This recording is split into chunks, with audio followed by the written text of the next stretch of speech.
Welcome back to We Watch the Movie. I am Mike. I am Jay. And together, we're going to put our chests up against each other's chests. And you know what you call that?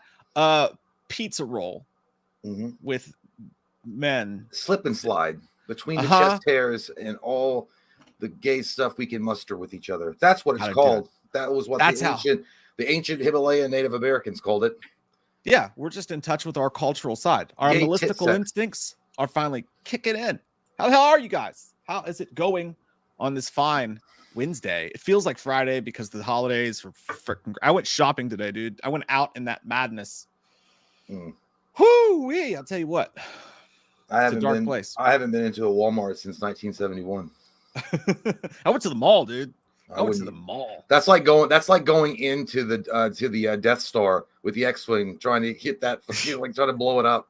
Yeah, I thought it was actually gonna be way worse than it was. I mean, most people are still at work. It's because it's Wednesday, so that's part of it. I actually met one of you guys. I don't know if they're watching or not. This dude was like, Mike, and I turned around and it was a dude standing there, and I was like, I'm panicked because I was hoping it was from the channel because I was like, please don't be somebody I'm supposed to know and I don't. But no, it's a dude from the channel. It's a really nice guy. They're shopping with his daughter. And I also saw an old lady fall down and I didn't see her fall down, but I saw her afterwards. I walked in the store and there's an old lady sitting behind the counter and just her face covered in blood like a horror movie, just cuts and scrapes all over her face. And she was like, I think I'm going to go to the hospital now. And they're like, let us get your information first. And I was like, someone's getting fucking sued. Yeah. Bad. It's like, quit faking it, you old broad. Get up. Get a job. Kick her in the hip. No, I hope she's okay. She seemed I'm suing for $150,000. Well, we can send out of court right now. Yeah. Looking for investors. Maybe you.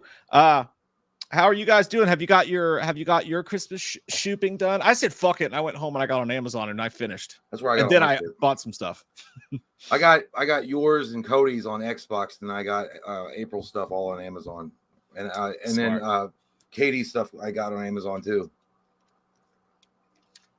Katie, yeah, you bought something for my wife. Well, What's going on? I didn't really buy it. I told April, I was like, I don't know girl shit.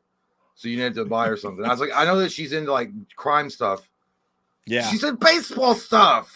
She get her a dead hooker. That's what I'm gonna do. It was what she picked out was cool, but I was like, baseball stuff. I was like, she's just into like true crime shit. Like she worships at the altar of the serial killers. Yeah. Yeah, that's true. That's my wife, and that's why she's married to me, because I like to murder people. But I will tell you, I will spoil one. We got them for. I guess technically it's hers, but it's for both of you because you'll both. It's that that big bottle of vodka we got you last year from. That big Kirkland. Yeah, that shit is made by the same people that make Grey Goose. I know, dude. That's what I went. I literally bought some today. I went to not Hobby Lobby or wine lobbies of liquor lobby, some shit like that. And the shit that they bottle there is actually Tito's. It just has a different name on it, and it's cheaper. Smart. Yeah, well, that Kirkland vodka is good as fuck, and it's way cheaper. Shit. It's way cheaper than Grey Goose. Those big fucking bottles too. It will be used. We will need it. The word I decided I was never going to be a vodka drinker when I told her I was like, just get me one of those bottles, and I'll just have that. And dude, I fucking bad, dude. I was like vomiting in the trash can, rolling on the floor. I look like Nick Nolte in Warrior. It's like, stop the sip! Oh, God, the son of a bitch! I look just like that, dude. She came in, she's like, how much did you drink? I was like, oh, what are we gonna do, Tommy? You look like that Steve Harvey meme where he's like, he's just pouring the alcohol in the drinks. She didn't even have much from. I don't know. Probably Family Feud. I hope it's not a true thing. I hope it's not. Those aren't real pictures of Steve Harvey. Was he crying? Someone he loves. Oh yeah, he's like crying and like pouring liquor into a glass and it's spilling everywhere. I think it's a joke because the pictures are so perfect. I know one where he was like he got reunited with some friends of his on one of his talk shows that like took him in when he didn't have any money and like set him up. And then he was crying and shit. I don't know. That might be it. I don't know.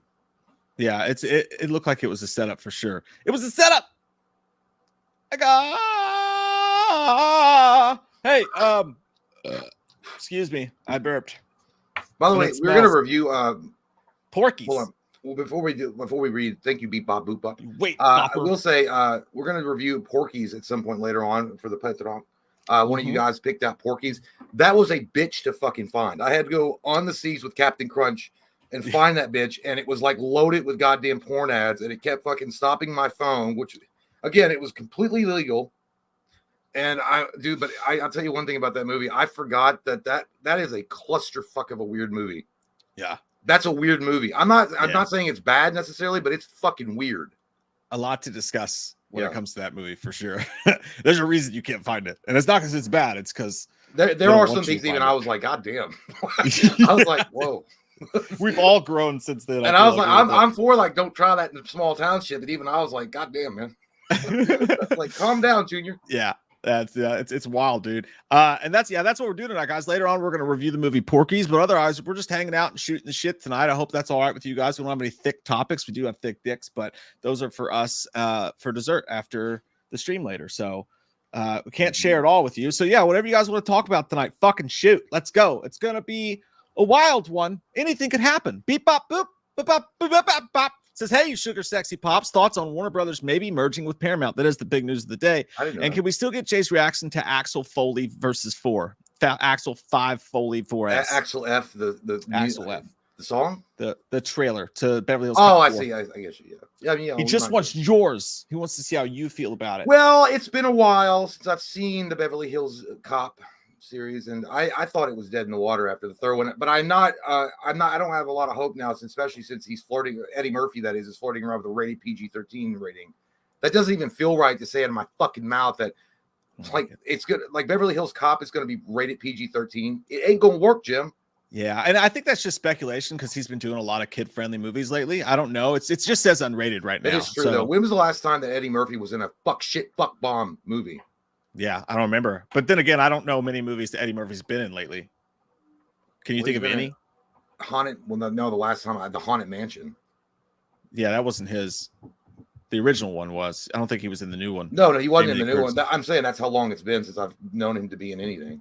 Yeah, he's done some stuff, but it's just like stuff that I wouldn't. And that Norbert movie fucking sucked. I know that some people love it, but that was poop. That pooped on his career really hard for a minute there. But I never thought Bowfinger was funny. I think we all pretended that Bowfinger was funny because it was like Steve Martin and Eddie Murphy were like, "That's got to be great," and everyone was like, "Yeah, it's great," but no one believed it. He was annoying with the braces and shit. It was like, and I know that people love Little Nicky. I was as annoying to me as Adam Sandler was in that movie.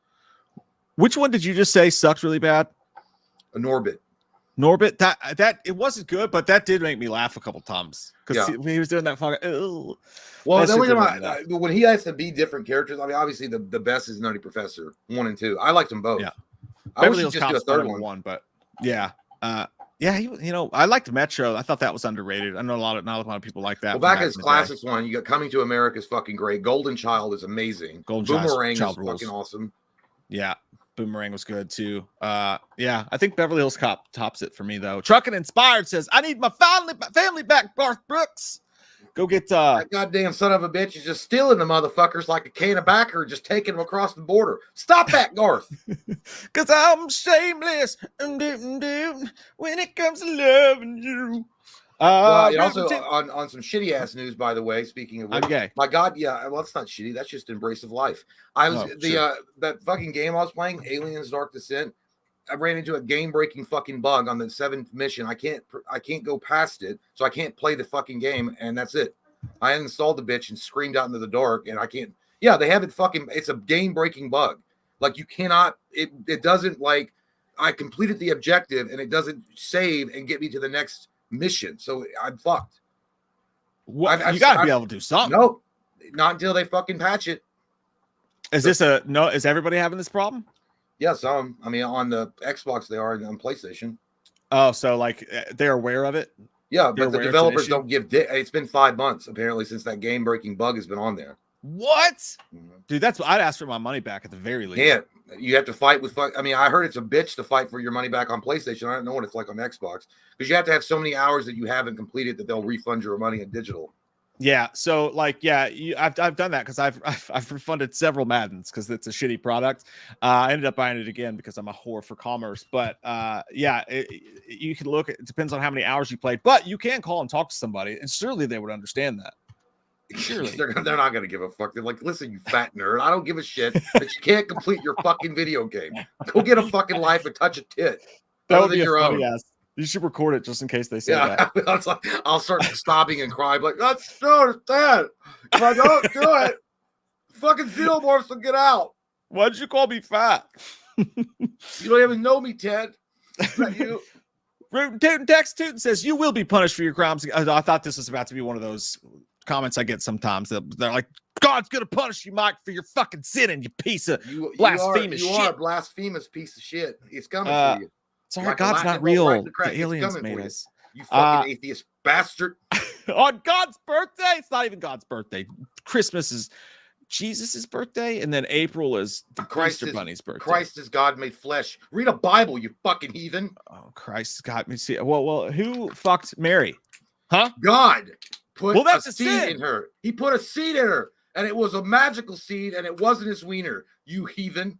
Did it grow into Jack the Beanstalk? I don't know. It grew into Jesus and became a carpenter for 30 years before he went out to save people. I don't do know. What he was doing. Did they ever make a movie about that? What was Jesus doing for the first 30 years? It's like the Bible just takes place after he turns like 35.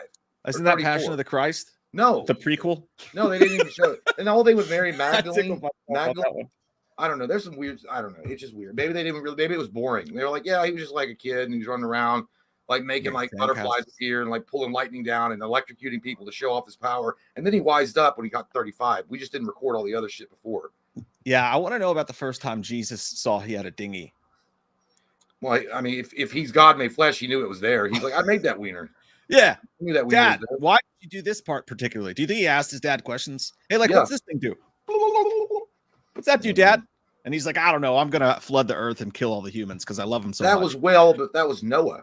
Rootin' Tootin' said, Noah saved us. Noah had the boat. Noah was like, get in this boat. God's killing us all. Hop in. I didn't believe Russell Crowe was a drunk and a madman. God was like, I'm going to save two snakes and two rats, but the humans, fuck them and their souls. Did you remember that movie, Noah, with Russell Crowe? Yeah. They made that up. And they were like rock monsters in there. And I was like, what the fucking Lord of the Rings shit is this? Yeah, that was, we watched that together. I saw Jay's life leave his body watching that movie. I'm pretty sure I looked over and Jay was like, I was like, no, I was focusing I felt like my mom, who was like a hardcore kid, she was like, it's just blasphemous. Everything is blasphemous. Yeah, didn't Aronofsky just make up his own shit? He was like, this is how it went. They're supposedly in the Bible something like those rock monsters. I don't know what the fuck they're called, but yeah, he just took a lot of liberties with it and like I guess contacted fucking J.G. Wentworth and Tolkien and said, make me a fucking monster creature thing from your Lord of the Rings. And that's it. I don't know. He pulled the old Ridley Scott thing. It was just like, were you there? No? Well, fuck you. Well, if you're gonna make a rock monster, make it look fucking cool. Don't make it look like a goddamn video game from PlayStation 2 graphics. That's what it looked like. Don't try to make it look like Ben Grimm. It looks look at that. I forgot to turn on monetization for this video, but it doesn't matter. Like it matters. Dude, as soon as I turned it on, it said limited. The second. Like, how do they know? How do they fucking know? I do it just for spite. I'm like, I'm gonna do it limited anyway. Flavor.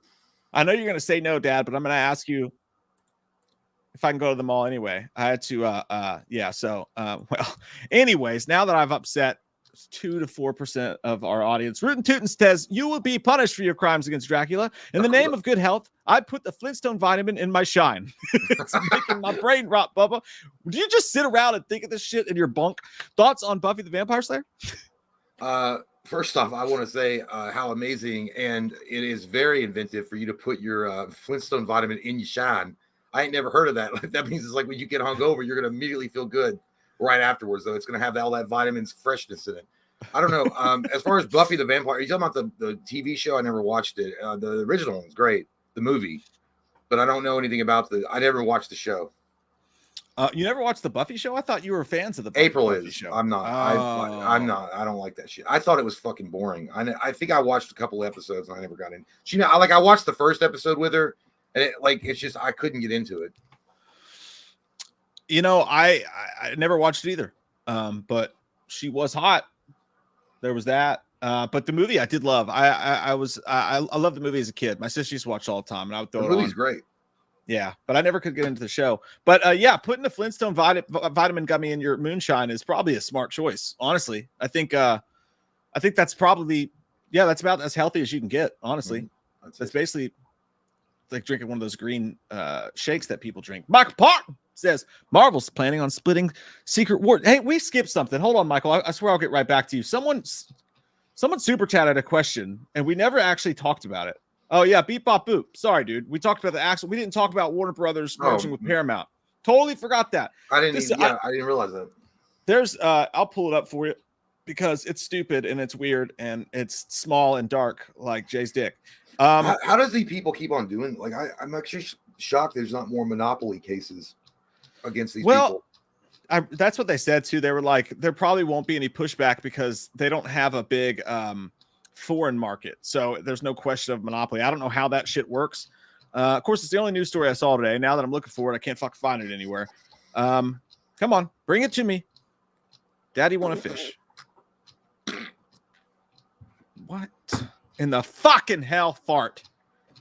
Jesus Christ on a popsicle stick. So does that mean that Paramount Plus, like the fucking the streaming service, is also going to be a new streaming service now, or combined in with Max? I think what the anything fuck, is possible. dude? God damn. And I like HBO Max. I didn't even care that it switched over to Max. I actually do like Max, but I mean, see, all the streaming services and shit are all getting. It's all getting. I mean, that would be a good thing because it's one less streaming service you have to pay for, though. If you think about it like that. Yeah, but I mean, it's like, when does it stop? When does it stop until it's all Disney? When does it end, Sarah? It's just going to be Disney Plus for all of them eventually. It says another studio merger could be in the works as Axios' Sarah Fisher has reported that the heads of Warner Brothers and Discovery and Paramount Global have had talks to discuss that very subject. Multiple sources told Axios that Warner Brothers Discovery CEO David Zaslav, the guy who likes to bury movies for tax breaks because he's a big fat cunt, met with Paramount Global CEO Bob Bakish on Tuesday in New York City. Paramount owns Scream. And they own Mission Impossible. They own Scream through Spyglass. Zaslav also spoke with, so there's not a whole lot to it, except that it's a possibility of it happening. But how do you feel? What does it mean? I don't give a fuck as long as they do good movies. Fuck it. I don't give a shit. I think the big question here is like, what can they pair up? You know, because the problem is all these studios that keep merging, though, is like it's limiting the competitive field. So it's all. Like it does run, it does run the possibility of, what happened. Like, and I know this is totally different, but like when WWE absorbed WCW and it took away that competitive edge, they just kind of got lazy in their works, and then it wasn't as good as it used to be. Like when the Monday Night Wars were happening, that was some of the best storytelling in wrestling that you ever had. I'm just afraid that if this keeps happening, everything's going to become the same, and there's not going to be any place. It's all going to be the same bullshit. It's going to be the same type of movie, same type of formula. I don't know. You know what? That's an excellent point. But I could be wrong. I mean, it's not wrestling, obviously. Vince McMahon's not running it, because if he was, he would know how to do a thing or two. But no, it is a really good point, man.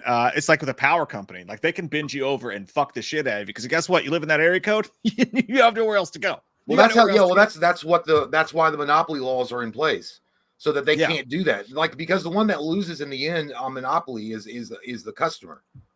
Like if they're like, 100%. Oh well, we literally bought up every mom and pop or like little secondary thing around you, and now our service is the only service, and we can jack up the prices on you at any fucking point, and you don't have to pay it. It's a free country, but then you don't have access to the service.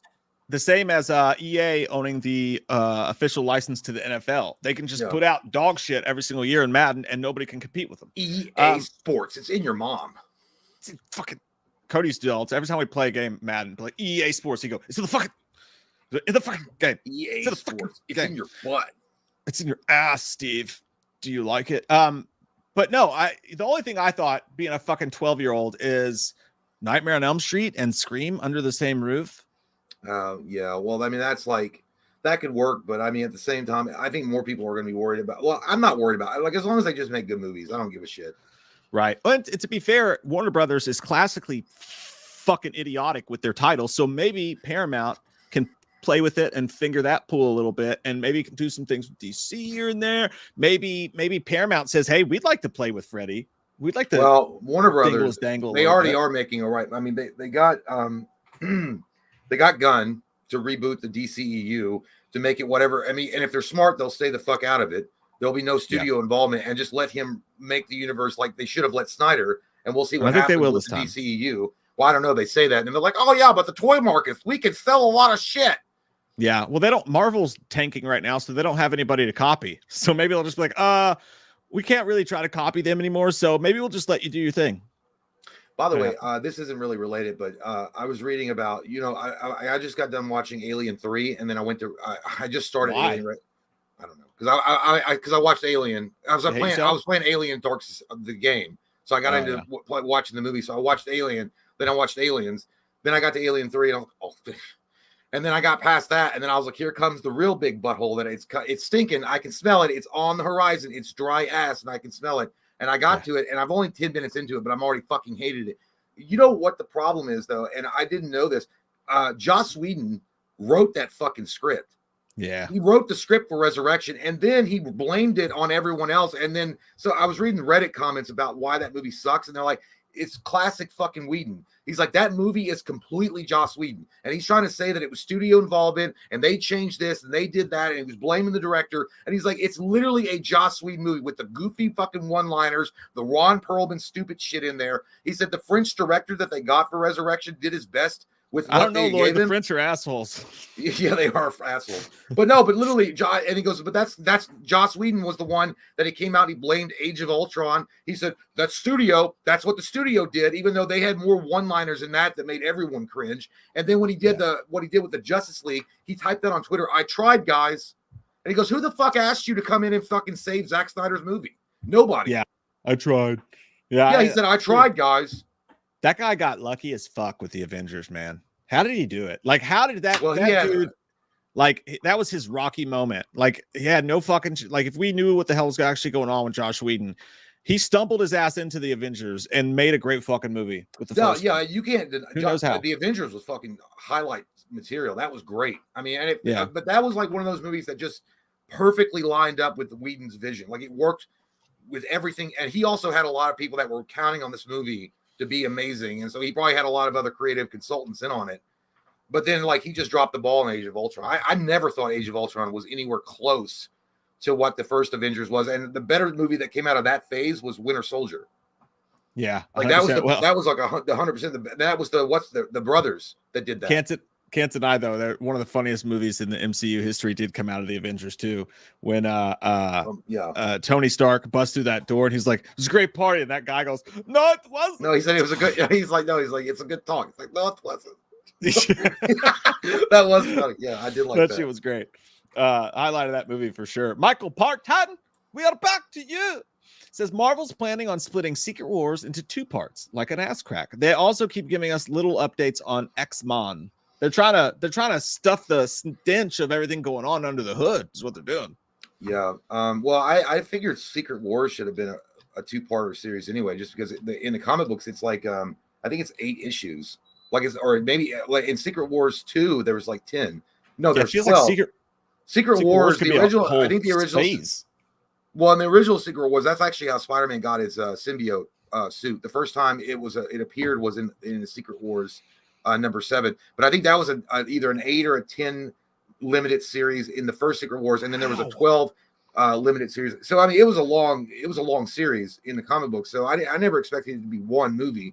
And then the X-Men, I don't know what's happening with that shit, dude. I mean, they're focused a lot on Fantastic Four and that's it, really. I mean, Deadpool, and then they're getting the X-Men, but. Yeah, I saw another article yesterday. I have a callus on my hands.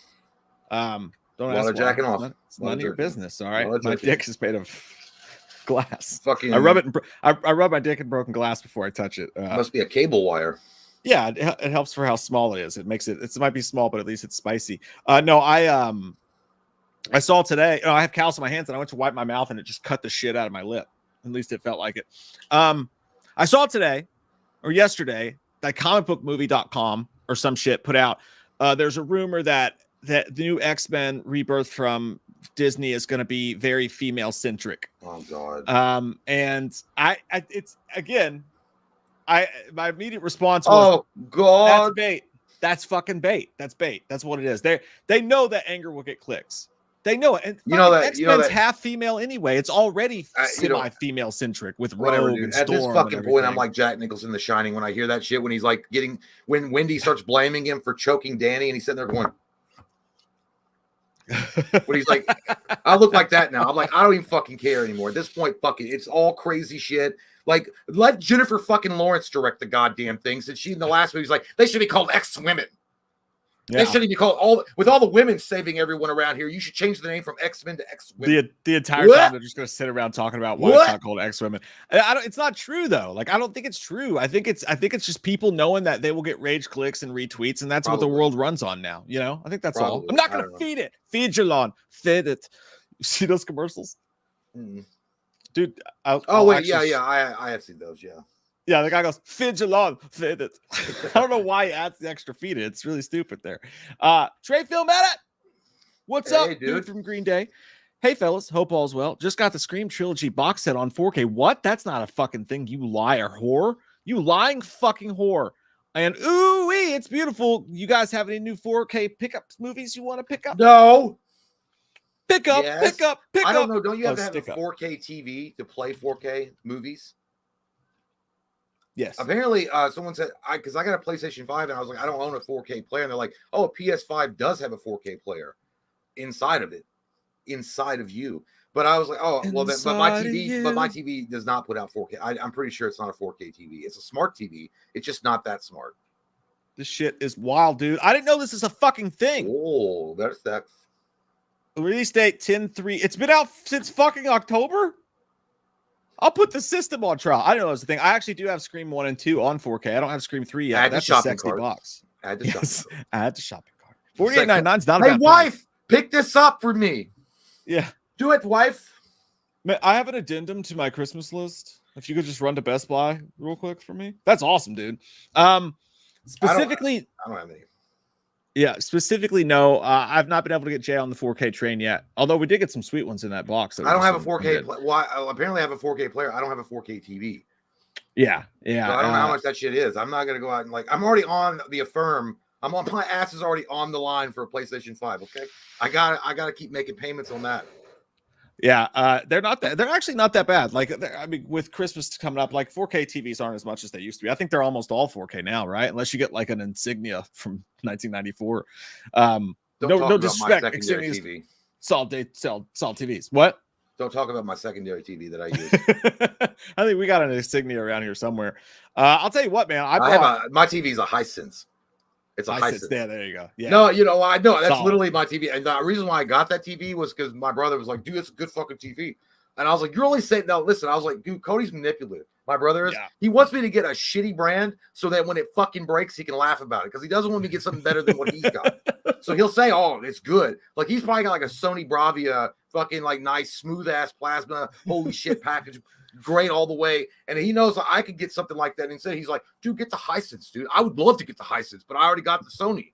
He's like, and I was like, "Yeah, but the Sony sounds it's a name brand." He's like, "No, you don't want that shit, dude. Get the Hisense." Now, to be fair, the Hisense has served me well, and I've had it for a while, and it's not, it's not fucked up. But I mean, I'm always waiting on it too because I heard a weird buzzing sound when I was playing a game, and it started going like that. It was like it sounded like a lightsaber trying to start, and I turned my TV off real quick because I was like, "What if it blows up?" And then I turned it back on, but it wasn't there. And I'm like, one of the fucking tubes are loose or something.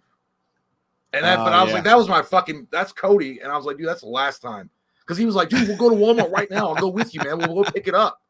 And I was like, dude, you're only saying that because you want me to get something shittier than you. That's fucking hilarious. No, he does that all the time, dude. I guarantee you. If it was you had enough money to get a really nice car, whatever. And he'd be like, no, dude, what you want to get is you want to get this fucking hatchback. This fucking really 30-year-old hatchback that's Toyota. It's really good. Even though the wheel's falling off, you could replace that for $2. Yeah, I can see that. I don't know why. He does it all the time. See that. Don't feel bad, dude, because I paid whatever. I don't remember. It's been a little while, but we got. I think it's a Sony Bravia, and I fucking hate this TV. This TV pisses me off on the regular. It's an expensive TV. I was finally like, I'm gonna buy. I'm gonna do it. I'm gonna buy. You feel cool when you walk out with if it says Sony, you trust it. You're like, oh, it's fucking gonna be hot. Yeah, I hate hot this fucking shit. TV, dude. This TV sucks. Maybe it's just it's a fine and it's a perfectly fine TV, but when you know what you paid for it, it makes you mad. Yeah. You want it to do more than a TV does. You're I heard LG why do you not work perfectly all the time and jack me off? I don't know, man. The reason why I even had to get a new TV, I was happy with my fucking shitty 26-inch TV. That was it didn't work for a while. It was a Sanyo. Vizio? No, Sanyo? it was a Sanyo, and it worked fine. And then it finally because the holy fucking shit. Bug? Spider? Ah! I fucking missed it. Hold on. Spider? Is it your ex-wife? Oh God, I hope it's not her. Dude, fuck shit. We loved you. Oh, he's back. I don't know where it went. I don't know where it went. Dude, was it your ex-wife crawling up the side of the wall? I see her in my sleep sometimes, and she's a fucking nightmare. No, it was a goddamn jumpy one too. It went like this. Oh, it went, shit. like it was like fucking challenging me and shit, dude. Like, and then it fucking disappeared. Dude, I'm gonna be sitting here. I'm gonna have my fucking that Tobey Maguire when he's like, because still maybe look ugly. He's like, oh, I could never. Or he's like, you could never. And then that fucking thing lands on his hand. God fucking damn it, dude. I usually let those little bastards live too because I'm too scared to go near them. But that was a fucking mean one. You're gonna stay awake now, buddy. Now you're on it. To answer your question, Trey, I will say I'm gonna say the Prophecy trilogy on 4K because I just found out that was the thing, and I just watched the Prophecy movies for the first time and fucking love the second one. So I was like, ooh shit, I'm gonna get that shit on 4K. It's not meant to be. Those movies are not worth like the $75 to charging for them. Dude, it's like over there, dude. I don't know where. Do you think it's like attracted to light or like? No, they're scared. They don't want to. They don't want to be exposed like fucking any kind of politician's IRS records. They don't want that to be out in the light. Well, hey, if your TV breaks, the nice thing about your TV is you can't fucking fix it, dude. Our fucking 2 weeks ago, it feels like our sink got clogged, and that was a fucking ordeal. I fixed it because I'm a man with hands that have calluses on them that aren't jacking off until it worked. It took me like 2 days, but fixed it.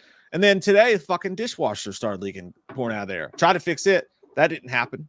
So I'm gonna have to go back in there tomorrow. If you're a homeowner, they always say you'll never really be done with your home. Well, you always have something to do. Always. We just bought a fucking stove. And I get excited about shit like that. Like, it's so weird how things subtly shift from when you were a young kid until when you get older. And you're like, I'd never give a fuck about going to Lowe's and buying like all that shit. Now you're like, like it's like buying like a Power Rangers playset when it was like brand new. Like if you get a new stove or a new appliance, you're like, fuck, dude, this is so fucking awesome. I can't wait till people come over and I'm going to show it to them. Like, look at what this setting does. I can turn it. Look at this. It's amazing. That's like if I want popcorn, I can just push a button that says popcorn and it does it on its own. It does it on its own. It's like and now they have those new appliances have like a chrome. They have like that stainless steel, and you're like, God, I'm so rich. It was like $200 at Walmart on sale. You're like, I'm so rich. Yeah, dude. I never thought I would give a shit when I got older, like about stuff like that. But I get excited if there's a new appliance that it's bought. I'm like, that's fucking badass. Yeah, like when I come over and I see your new stove, I'm like, dude, this is fucking cool. Like what does it do? Well, that's the thing. It was my wife's Christmas present. It was her choice, not mine. I didn't just go buy her a stove. I'm not divorced for a reason. I'm telling you, this is a subtle reminder. Yeah. Where do you belong? Now I want you to play with that all week long. Yeah. But no, dude, they got some crazy shit. You go in Lowe's now, and we can't afford any of that shit. But they got shit in Lowe's that like a TV will like come on inside of the fucking fridge while you're just grabbing a pop. There's or a like TV in the refrigerator. I don't know, literally. I think some of them have like a screen, but this they have all this the work cool of witchcraft. Yeah, I know. Like so much pointless shit. Like it's like smart to you, like it'll talk to you, it'll put you to sleep. I'm like, why would I need my fridge? If I lived in a place where my bed was so close to my fridge that it could talk me to sleep, how would I be able to afford a fridge that talks me to sleep? It doesn't make any sense. I can't even afford IKEA, so I feel your pain. IKEA's expensive. What are you talking about? No, it's not. IKEA's supposed to be like one of the cheapest fucking like things you can get. Like people are like, oh yeah, he must have gone to IKEA. Oh, I saw some shit at IKEA that'll blow your dick, man. Like, no, they're not all cheap. They have good sales though sometimes. I was doing this by the way, guys. I went there and I bought a fucking salad bowl. I came out of that with a fucking silver salad bowl. I'm not trying to be all vain and shit. I'm doing this because I'm trying to get my sideburn because I have to shave. So when I don't shave, my sideburns start going up like Charles Dickens. Like it starts coming out more and more. That's why it's like people are like, oh, let your beard grow and get this big bushy beard. Dude, I couldn't stand it because this part grows first for me. The sideburns, they just start poofing out. Yeah, that's the first. And then you look like you're trying to do like a Christmas Carol with George C. Scott. Tell me, boy, what day is it? Speaking of Porky's, that one we'll talk about that when we get to it. But that one dude, These guys are supposed to be in high school. This dude has a receding hairline that goes all the way back to here. It's Yeah, fucking all the way back there. I'm like, come on, man. Yeah. But then again, times were different back then, the 70s and 80s. Dude, that movie, the FDA didn't do their jobs. That movie was so weird, dude. Like again, it's not a bad movie. It's just it's so tonally all over the place. It's hard to even nail it down what it is. Like it's listed as a comedy, but there's parts of it that's not a comedy. It's fucking it's weird. So serious sometimes. It's weird. Yeah, it's like everybody's like, haha, yeah, we defeated the bad guys. It's like, listen, I hate fucking black people. It's like, what the fuck just happened? We were having a good time, and then this asshole just kicked in the door with his leather jacket and says, I hate Jews and blacks. I was like, did we just go into a fucking Republican fucking rally? What's going on? Yeah, dude. It's what? Like a I'm kidding. It's like I'm a conservative, so suck my ass if you get offended by that. That's what you do. You storm into like Trump meetings and like, rallies, whatever the crazies do. And you go in there and you go, I like the gays. And then everybody looks at you, you go, hey, I'm a conservative. And then they're like, I don't know. And then you gotta pull out the MAGA. And they're like, yeah. And then they all fucking pick you up and start hoisting you. And then they go and they try to take away women's rights. It's a party though. It's a party. And it's the things that you do after high school. Women don't deserve to vote. They're too emotional. Let's be honest. I'm kidding. God damn. I mean, someone one day is going to take all this shit out of context to ruin us. Like some up and start channel that we fucking offended back in the past. Like, look at this. And we're going to look like the poster child for like fucking Hitler's youth group. Hey, South Park gets away with it. South Park's fucking hilarious. Yeah, dude, Matt Parker and Matt Stone and Trey Parker, they don't give a fuck, dude. They don't give a shit. They haven't given a shit in like fucking 30 years. Yeah, no, I think I was watching the Pat McAfee show the other day, and I think they fucking hit politics right in the face, dude. It was the most beautiful I've ever seen it explained. They were all laughing about this shit because one guy on the show is like a hardcore. It's a joke that he plays on it, that he's like a hardcore MAGA dude or whatever. But like he's like don't fall for the play action. He was like those guys do not care. Like the people on the right don't actually care. The people, and I'm talking about the politicians, like people on the left don't actually care. Every time the other guy gets elected, it's like, you better go vote, or else they're going to do all this stuff. And nothing ever happens that affects you on a personal level. They need money. And they didn't say it like that. They said it a lot better than I could, but I was like, fuck yeah. Someone's finally talking my fucking language. Well, I think it's fucking game. It's so much more important when people don't realize this. Like, obviously, yes, it is very important that everyone votes in the national election, but it's so much more important when you vote local politics, because that's actually going to affect your fucking life. But that doesn't or on the state level, like who's your governor and your state laws and like all that shit, or your local, like that shit's going to actually affect your fucking life. Do you know how many people go and vote local, have no idea about any of the fucking constituents on the ballot, but they just vote whether they're red or blue? That's what I'm saying. Well, that's what I'm saying. Like, it would be if more people put more effort into like learning about their local politicians or their state politicians, and then voted them, voted the way that they wanted their state to be run, or their, like, dude, it would be like a magical day for you, because you'd finally realize, like, yes, federal government and federal policies are very important, but overall, the most thing that affects you is your local and state politicians, and nobody fucking gives a shit when that comes out. Like, who? Oh yeah, I'll vote for that motherfucker. He's been a governor for 28 years. I don't give a shit. Oh, he was in the Ku Klux Klan. That's just rumors.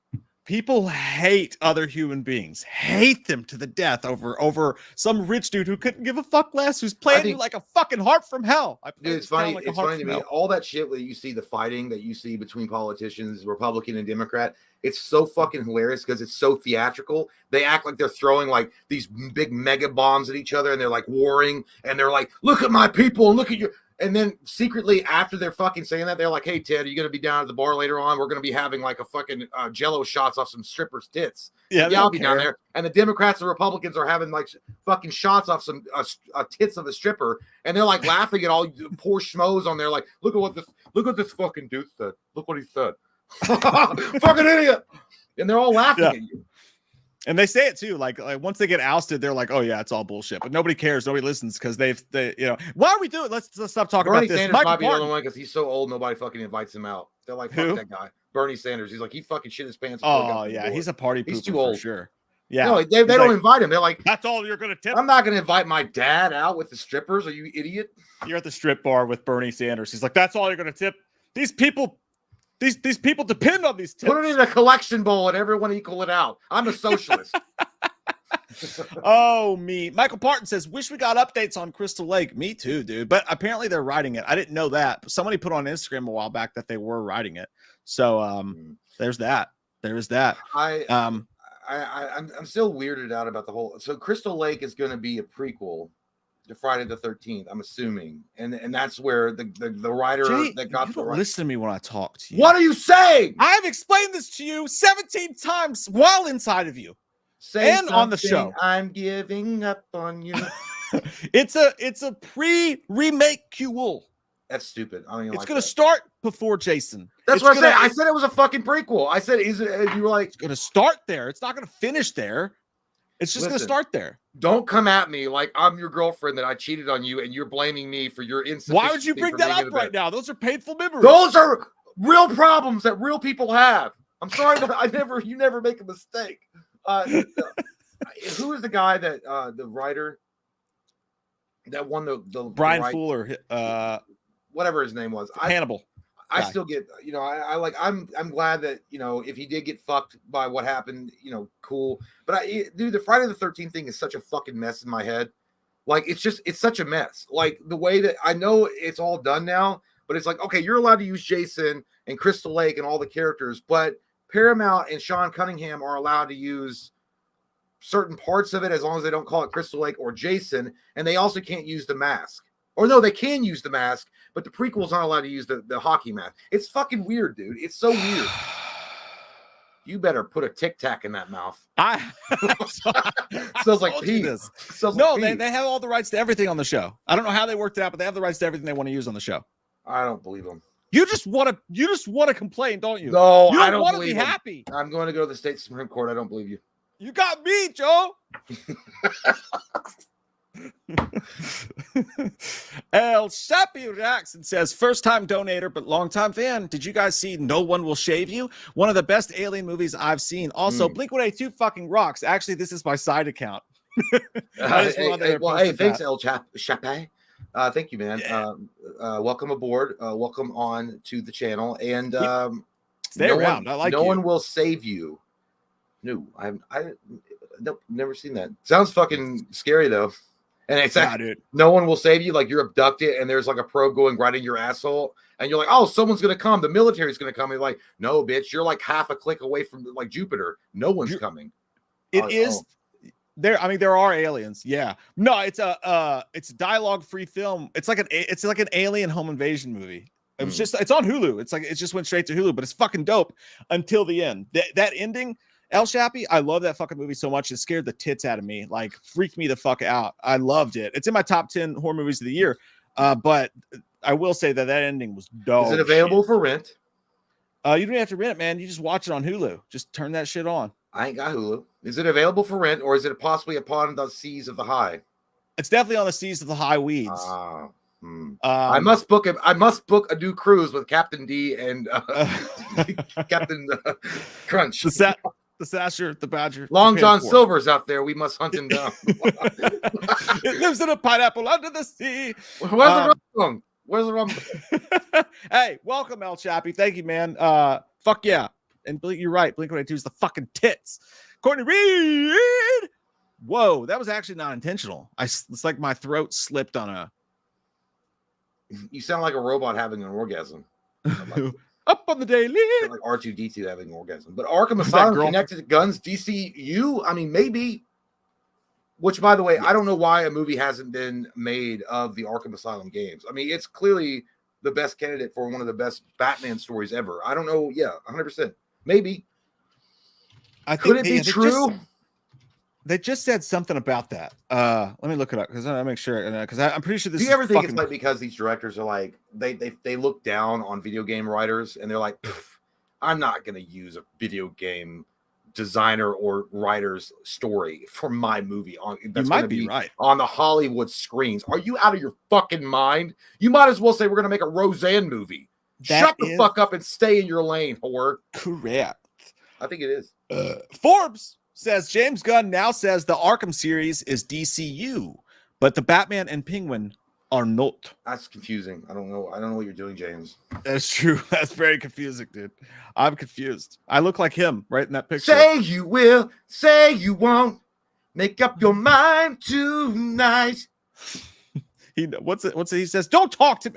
Fucking, I'm not turning off my ad. But you know what? blocker. I'll bet it is like that. I'll bet, listen, like just looking at it as a story, the Arkham series is fucking phenomenal. It's some of the coolest, most amazing Batman storytelling that personally I've ever seen. But it's like, but we're just fans. But like, if you get a big time Hollywood director or any director and they're like, it's a video game. Are you serious? That's so stupid. It's like, no, absolutely not. That's just a stupid little video game that a bunch of fat nerds loved, and that's nothing. It's like, I feel like it's the same kind of scorn that they had for George Romero when he actually wanted to adapt the Resident Evil movies from the actual source material. And then they were like, are you out of your, we're not giving you $100 million to make a stupid little video game adaptation. We're going to hire Paul W.S. Anderson for half your price, and we get to watch his wife fuck another man on screen. So you're in the Oval Office. No, in the politician room. Paul Anderson. The house. Paul Anderson is way better than Romero. Way better. I'll tell you, I'm confused though, because like if Arkham Asylum takes place in Gunn's DCU, that definitely means Batman can't be in Arkham Asylum, right? They can't even make an appearance because they already have their Batman. It's going to be the Brave and the Bold Batman. Well, that's a young version of Batman, isn't it? The Brave and the Bold. Yeah. The Arkham Asylum is way after. That's where he's grizzled and shit. So I just think we need to do away with the U in general. Like no connection to any fucking thing. You make your own goddamn movie. You cast your own fucking actors to play the characters. I don't give a shit if 12 people play Batman in a year. We talked about that before. We talked back like 4 or 5 years ago. We were talking like they were talking about doing DC Black, and they were going to have like this like one-off stories and stuff, and it wasn't going to be connective like Marvel. It was going to be its own thing, and I was like, "That's fucking cool, dude. That's different, and that's something really inventive because you can." Brave and the Bold's about old Batman and his son, by the way. Oh, that's what I said. That's what I said. I don't know what you guys heard, but that's what I said. I said, "Yeah, why don't you guys listen? Listen. It's about Damian. I don't give a fuck, Wayne. I don't know why you're alive. I hate Damian. Put on the listening ears. Don't misquote Jay again. Yeah, I don't know what you guys are talking about. Go back to fucking Image comic books, you losers. I don't even know. No, but by the way, I fucking hate Damian Wayne. I know there are some lovers of Damian Wayne. I don't like that bullshit. I never did like him. You know what I'm about Damian? Yeah. From the I love the animated DC movies, and he was like Jason Todd was annoying, and I get it, but Damian is on another fucking level of annoying. Give me goddamn Dick Grayson. Give me the Dick or Tim Drake. Give me Tim Drake or Dick Grayson. I don't give a fuck about Jason Todd or Damian. But anyway, I digress. I will say this. What?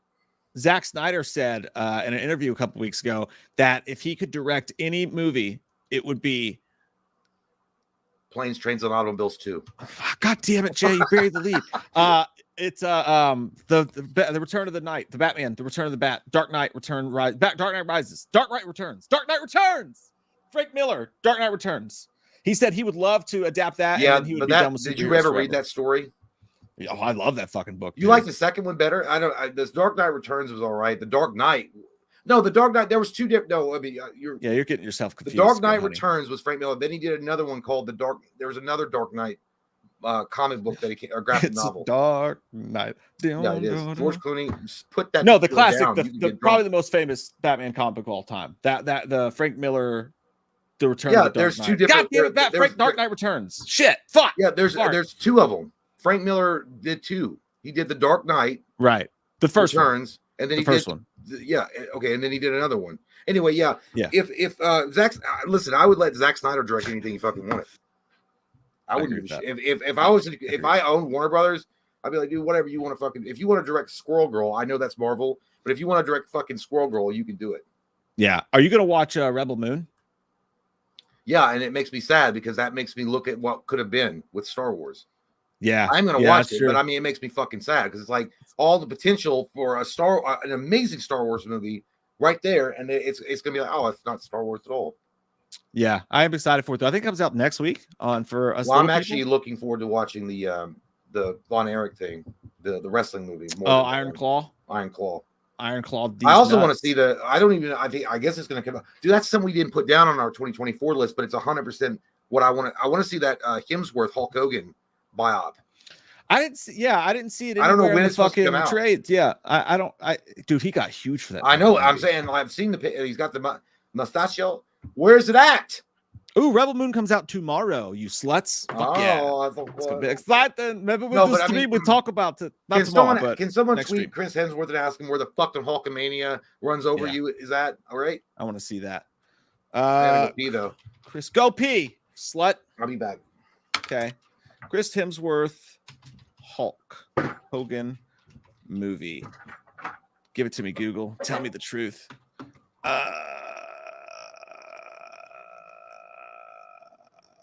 Nothing. It's unclear when the biopic will be released.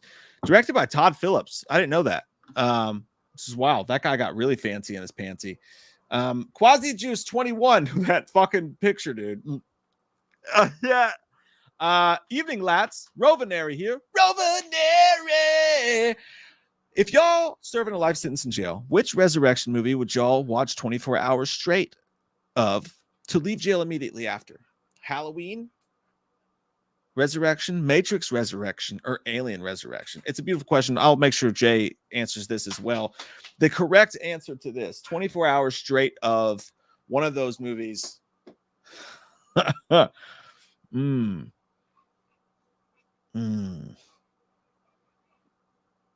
I'm going to take Matrix. And here's why. It's my least favorite of those three films. Well, not my least favorite, but like, yeah, it's anything's better than Resurrection, Halloween. But I'm going to take the Matrix. And because maybe after 24 hours, I'll understand what the fuck was going on in that and why they chose to do what they've done. And I'll be able to reflect on how deeply fried fucked they handled that franchise after the initial movie. Seriously. Like the sequels, none of them are terrible, but like, how do you have the Matrix be what it is and then just be like, we forgot how to make a movie. Let's just fucking do weird shit for 3 goddamn more movies. They really dropped the ball on that, and it upsets me. Thank you. Now I'm upset. Now I'm fucking upset. And why'd you change your YouTube name, huh? Now I got questions. Now we have problems. I'm just kidding. I love you, Rovenary. I'll ask Shay that as well. I'm going to go with the Matrix, though, because at least there's a lot of thinking material in there. 24 hours straight of Resurrection. I'm just going to be sitting around going, Michael Myers is a killer shock. And it's going to do nothing for my brain cells. Anthony Fitzgerald. By the way, if I do go to prison, don't send me to fucking prison. I don't want to go. But also, if I did go, I would get so fucking ripped while I'm in there because there's nothing else to do. I would do so many fucking sit-ups. I don't know why I felt the need to tell everyone that. Anthony, I would look like Jake Gyllenhaal in Southpaw when I came out of that bitch. Tattoos. I'd even talk like him. Anthony Fitzgerald, give us that shit.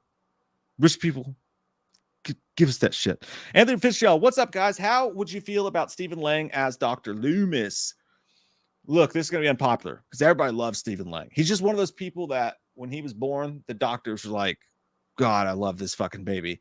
This sounds like I'm going somewhere I'm not supposed to go. But he's just one of those people that everybody loves Stephen Lang. Like, it's like a requirement. You have to love that guy and everything that he does. Even if he plays a fucking bad guy. I don't like it, though. There was always... It doesn't mix in my brain. Like there was always this kindness to Dr. Loomis, even when he was being crazy and could give a fuck less about children or anyone else in danger and was like screaming in children's face and shaking them. Right, or I'll break it off.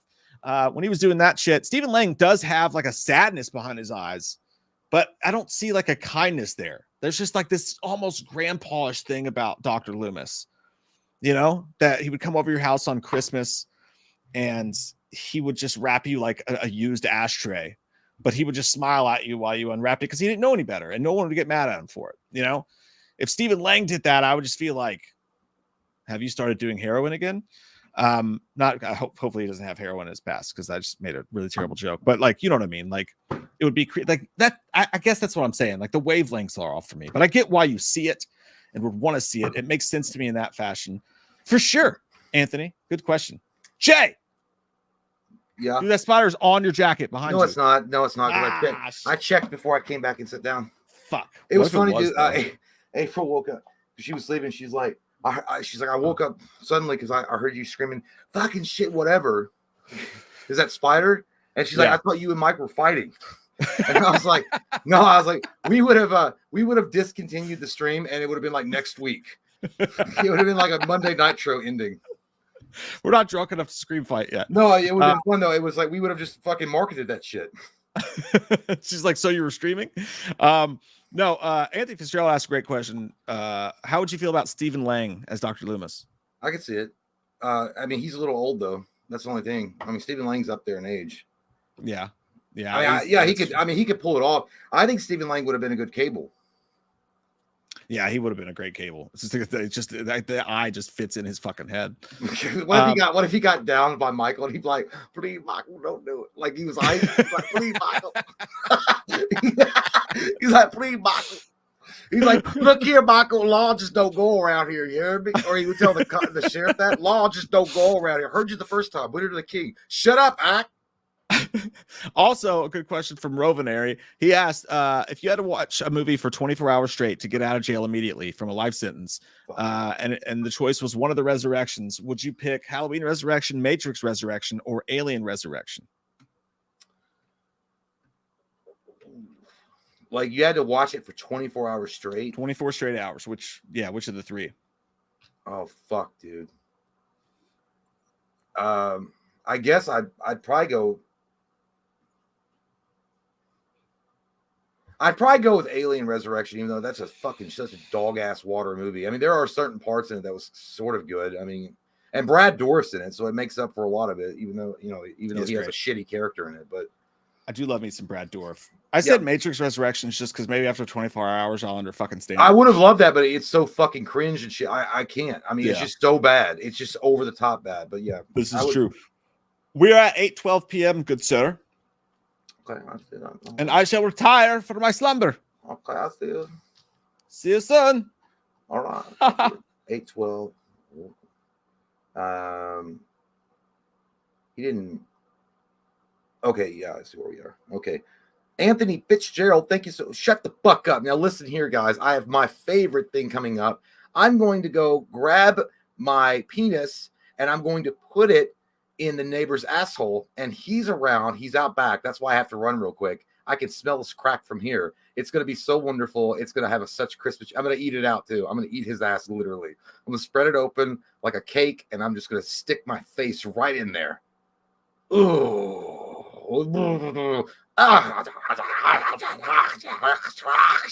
Oh, wow. Smack it.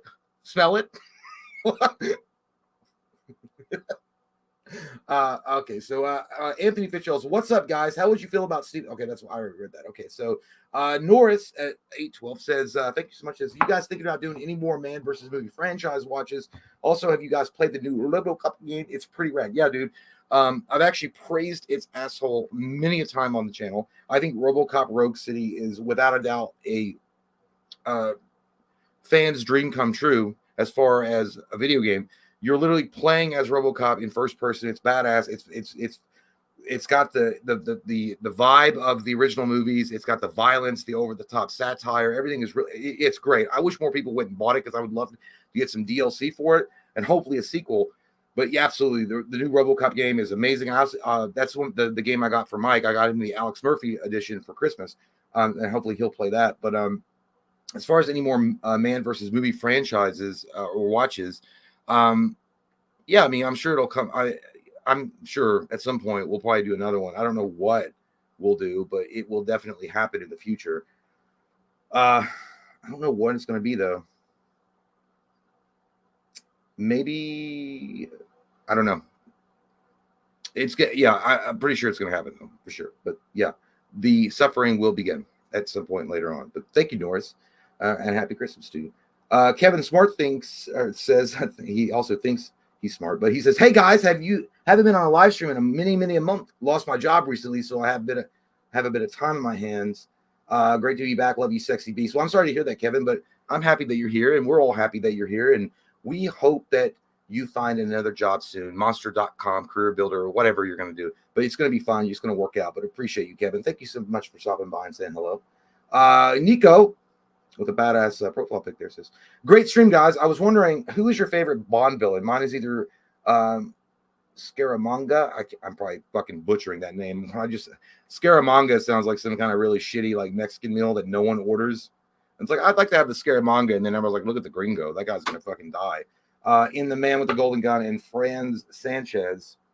in License to Kill, played by Robert Davi.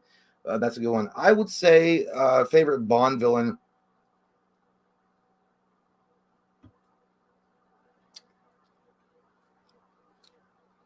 I can't remember his fucking name. That's the problem. The guy from Casino Royale. Was it Mads Mikkelsen? I'm so oh my god, dude. I need to do better at remembering names, but I think it's that guy. He's one of my. Is he my favorite one? Yeah, I would say the bad guy in Casino Royale. That's just my opinion, but yeah, I don't know. I'll have to ask Mike, but show. Well, let me make sure I tag you. 8:14. Okay. Motionless Zombie says, "Hey guys, are you all gonna do commentaries on the Terrifier movies in the future? Plus, I finally got a PS5. Oh, all right, badass. Playing Gotham Knights currently. We'll get Spider-Man 2 and RoboCop in the coming weeks. That's a great lineup. Gotham Knights, it was not anything what I think a lot of people imagined it would be, and I did play through it, and I actually got pretty good at it, and I enjoyed it. You know, I stuck with it and I played it. It's not Arkham by any stretch of the imagination, and I don't like some of the storytelling beats they went with, especially the Batman angle. I hated that. Those that have played the game know what I'm talking about, so I'm not going to spoil it. But it's not a bad game if you just make sure that when you're playing it, you're not trying to compare it constantly to Gotham. So, but it's not bad. But as far as Spider-Man 2 and RoboCop, those are some great fucking picks right there. You're going to have a good goddamn time in the future, Motionless. And as far as commentaries, I think we did a commentary. I'm not 100% sure. I can't remember, but I think we did a commentary on Terrifier. And the second one, I think we did a commentary of both. It's on the Patreon if you want to check it out. Well, thank you, man. Benjamin Mingel says, Merry Christmas, Mike and Jay, from Melbourne, Australia. Hey, thank you, man. Eddie Murphy's recent Dolomite film was R-rated with F-bombs galore. Oh, cool. Recommended high hopes for BH or Beverly Hills Cop 4. For some reason, I was thinking CB4. Do you guys remember that movie, CB4? I didn't know that. So Dolomite? Okay. Well, that's cool. I didn't even know he had done anything in a while. This is why I was at so yeah. And I hope Beverly Hills Cop 4 is good too. I really do. I want Eddie Murphy to come back to the glory days that he used to be a part of. But thank you, man, and Merry Christmas to you as well. Wild Willie, that's what they called you in college, isn't it? I came to kick ass and chew bubblegum in fantasy football and spent $5 on this chat. So no money for bubblegum. Y'all the best in the biz. Well, thank you, man. Appreciate that, bro. Appreciate that. Appreciate your sexiness in your proclamations, Wild Willie. And are you part of the? I don't know if you were part of the. Mike's got a fantasy football thing going on. I'm not a part of it, so I didn't know. But thank you, man. I really appreciate it. Hope you have a good Christmas. Wade's Movie World, thank you so much. Says, hey, hi guys. I just moved to San Antonio, Texas. Woo-wee. I got a new job teaching third grade. All right. Starting in the middle of the year is hard for show. Some days I feel like Loomis chasing Myers because he drank all Asian tea. Yeah, dude, I couldn't imagine. Like Loomis has it easy compared to what you've got to go through like with third grade in the middle of a year. Sit your ass down. Stop picking your nose, you dirty little shit. You over there. Turn to page 4, chapter 1. God damn, you should be in another class. Probably a reading comprehension. And you, by the way, listen, I know that your mother cheats on your father, but that doesn't mean shit to me when you come in here and you blow fart sounds under your armpits. Now, you stop that shit or I'll throw a shoe at your face. See, I couldn't do it. But yeah, it would be, you're a true hero, man. But good luck to you, man. I hope everything works out well. And I'm sure it will. You got a good looking face and you probably got a good personality. So it's going to be good.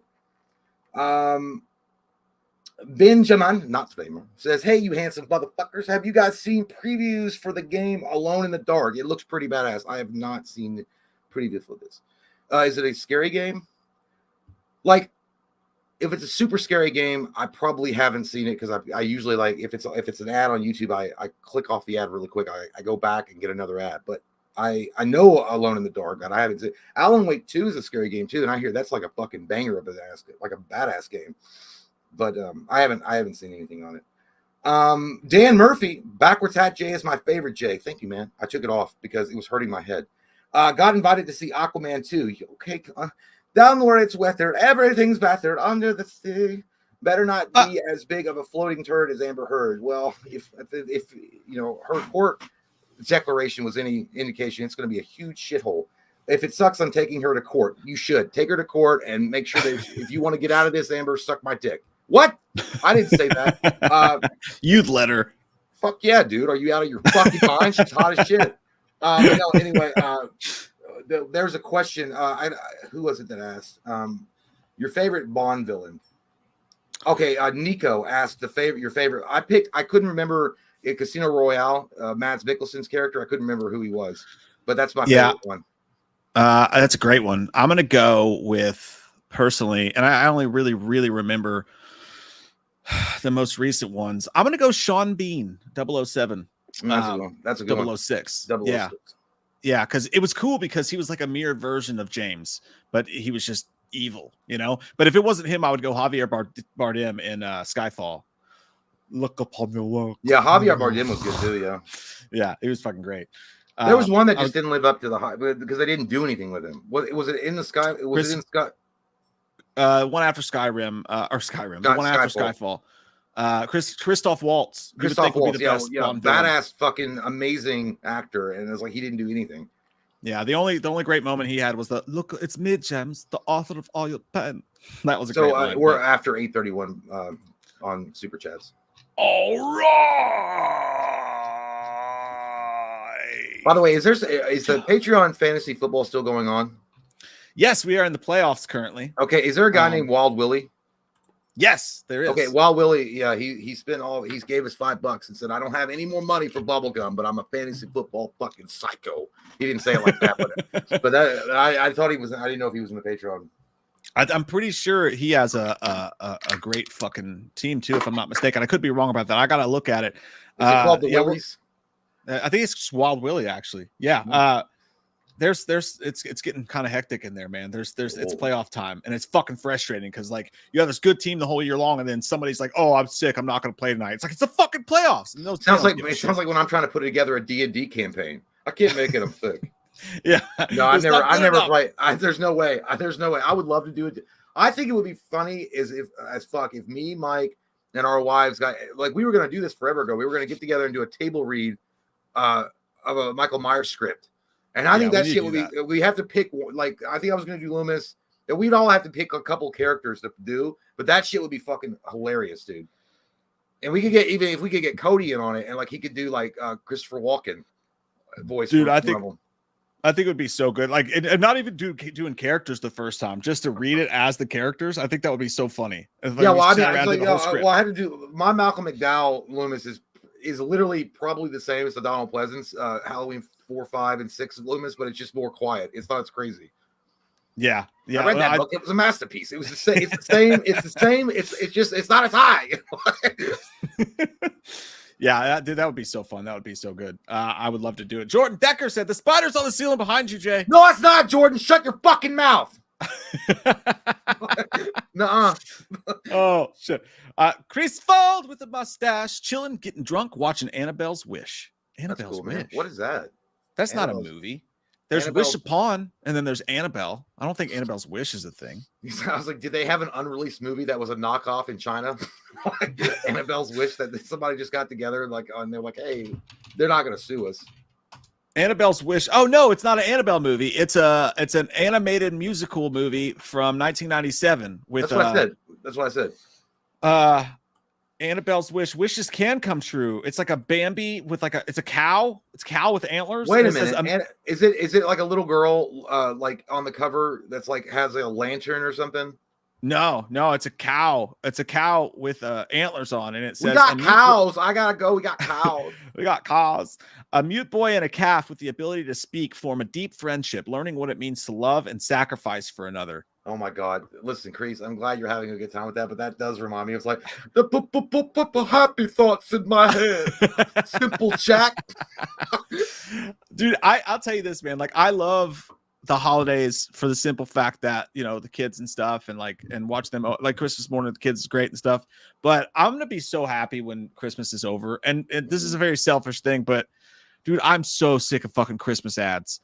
like on all the football and like, because it's like the Yeah. best time of year for sports. You got college, you got NBA, you got college football bowl games, you got NFL, but like every fucking commercial is like just trying to like touch on your emotional heartstrings with some holiday bullshit. And every store you go into is playing holiday music. I'm tired of fucking Christmas already. Dude, like, if you you're think beating me those are over the bad- head with it so goddamn much. Well, Trying to sell listen. cars and shit. I never was a huge fan of Ed Sheeran, but now I literally want to watch his face catch on fire. Because if I see one more fucking Kroger ad where it's like, so you can keep me inside the pages of your rib jeans. Yeah. And I'm like, Stop. what the fuck does this song have to do with Kroger?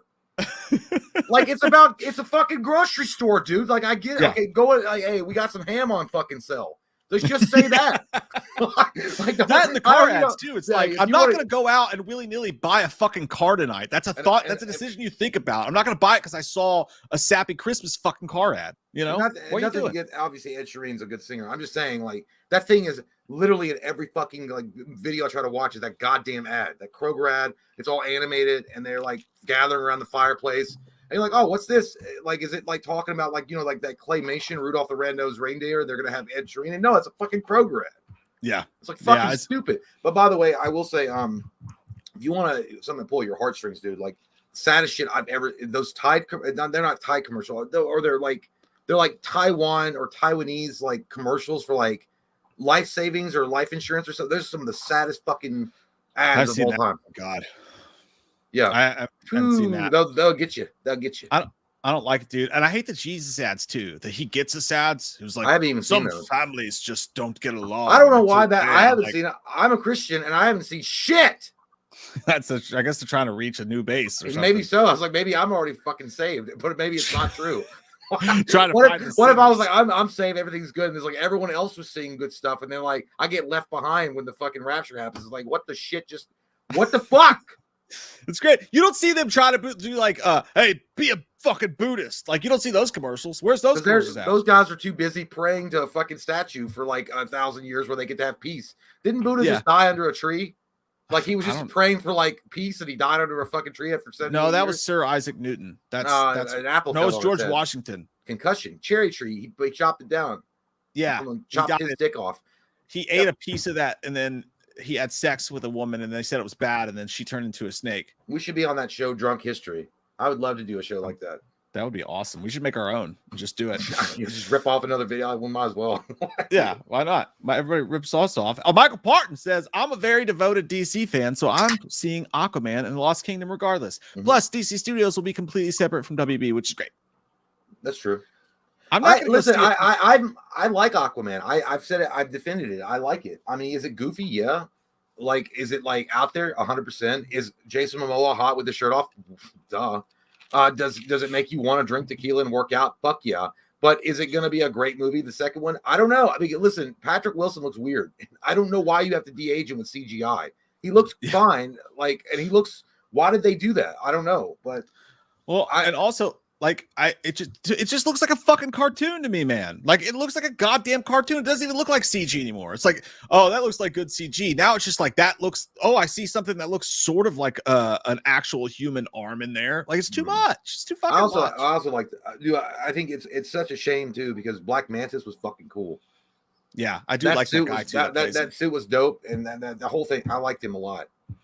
Yeah, I think it's an antiquated fucking thing, dude. I think it's that the time for those movies is fucking past. Not superhero movies. No, but just, Aquaman is like the last like twitch of Zack Snyder's universe. It's sad to see. It's like the last twitch. It's like in Dawn of the Dead when they shoot him, and he's like he's a twitcher. Yeah, I don't even see it as a Zack Snyder film. But though. it was like, a part of the overall arc. If just a reminder of things what could have possibly been if it hadn't all gone to shit. Like if Zack Snyder was in complete control, he would have damage control the fuck out of the Amber Turd case. He would have. Zack Snyder was smart. He would have been able to navigate the fucking rocky waters, I think. Well, I mean, and it's hard to tell, but all I know is like he didn't really ever direct Momoa though. Like Momoa wasn't really Snyder's. He directed thing. him in. Like, he directed him in the Zack Snyder's Justice. Yeah, he did. He directed. Right, I mean, he knew what he wanted.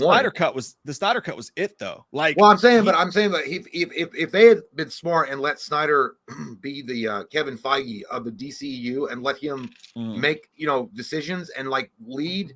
he would have been able to. I swear to God, I think he would have been able to overcome the Ezra Miller shit and the Amber Turd thing. He was smart, dude. Zack Snyder got it, dude. He was giving fans exactly what they wanted. Like and then we would have been talking about Man of Steel 2 coming out. Yeah, I mean, it's hard to say how he does things though, because I mean, like he has come out and sided with some people that it's like I would have sided with that person, but he's a nice guy. He's a nice dude. That's one of the reasons I don't understand why everybody fucking hates him so bad. El Shapi React says most overrated and underrated movie of 2023. Oh, that's fucking shit, dude. I'd have to go back. I'm cheating. I'm pulling up my letterbox, D.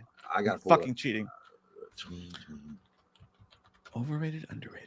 Overrated, underrated. You know, I haven't seen Killers of the Flower Moon yet, so I don't know. I mean, it looks good. I haven't watched it yet. I'm so excited to fucking watch that, dude. I know I wanted to rent it, but I haven't. I haven't seen this either, but I know a lot of people were saying that Oppenheimer was it was too long. That could be the most overrated, and I liked it, but yeah, I still want to watch it. I just haven't got a chance. Yeah, dude. I will say, as far as the most underrated movie of the year, I would say either David Fincher's The Killer, because like nobody talks about it, and I thought it was fucking great, or I would say maybe Teenage Mutant Ninja Turtles: Mutant Mayhem, because that movie, it seemed like it should have been fucking huge, and it didn't feel like anybody talked about it at all. Just in my periph, at least. Okay, well, I'm cheating too because I cannot remember any of this shit. I'm actually surprised you didn't say Thanksgiving. For underrated, I think it's kind of a no one. I don't remember. I don't really know anybody. I did watch. I did watch No Hard Feelings with Jennifer Lawrence. That actually was a pretty good movie. I liked it. Yeah, wasn't it nice to see like an R-rated comedy again? Yeah, it was. It felt like a throwback, like to a '90s movie where it wasn't worried about giving a message. It wasn't like a Mary Sue tough girl thing. It was just like a funny movie. It was good. I would say just looking at what because I'm not going to sit here and make you guys list all this, but I would say underrated. I would say Saw 10. I think Saw 10 was a very, very good movie. I considered that for the most overrated personally. I thought it was good. No, because I don't think anybody talked about it afterwards. It kind of came up and then it was kind of gone in a fart gas. But I mean, it was no, I'm just saying like, and then overrated Barbie. Everybody thought that was gonna be some kind of fucking like hot girl shit, and it was like fucking overrated. I mean, it was like, again, it was one of those movies that everybody was like, "Oh my god, Barbie! It was so good," and then it was like, Did you watch Barbie finally? No, I'm talking about everybody like the I got general you. Like the hype around that. Yeah, the hype around. Yeah, I think the most overrated movie for me is probably I'm gonna go with Mithrigan. I'm gonna go with Megan Mithrigan. I thought that was just like a typical fucking robot doll movie. We've seen them 1,000 times. It had like 2 really cool scenes where she's like dancing and being a fucking weirdo, and that shit was creepy. Mm-hmm. All of it was in the trailer. The movie was just like, you like the trailer, so here's some random shit tucked around that. Oh, it was like, yeah, the trailer had all the good shit in it. Like, what was the point of the fucking movie? Man, I'm gonna go with Mithrigan. Okay, I either it's gonna be Barbie or it's gonna be. No, it won't be, because I think everybody universally shit on that movie, Indiana Jones 5.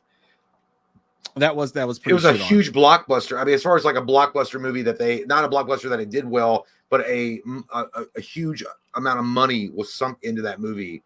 And I think that was the beginning of the end for Marvel for 2023. That movie lost so much fucking money for Marvel. It was unbelievable. That's another thing. Again, how do you lose money on Indiana Jones? What the fuck are you doing?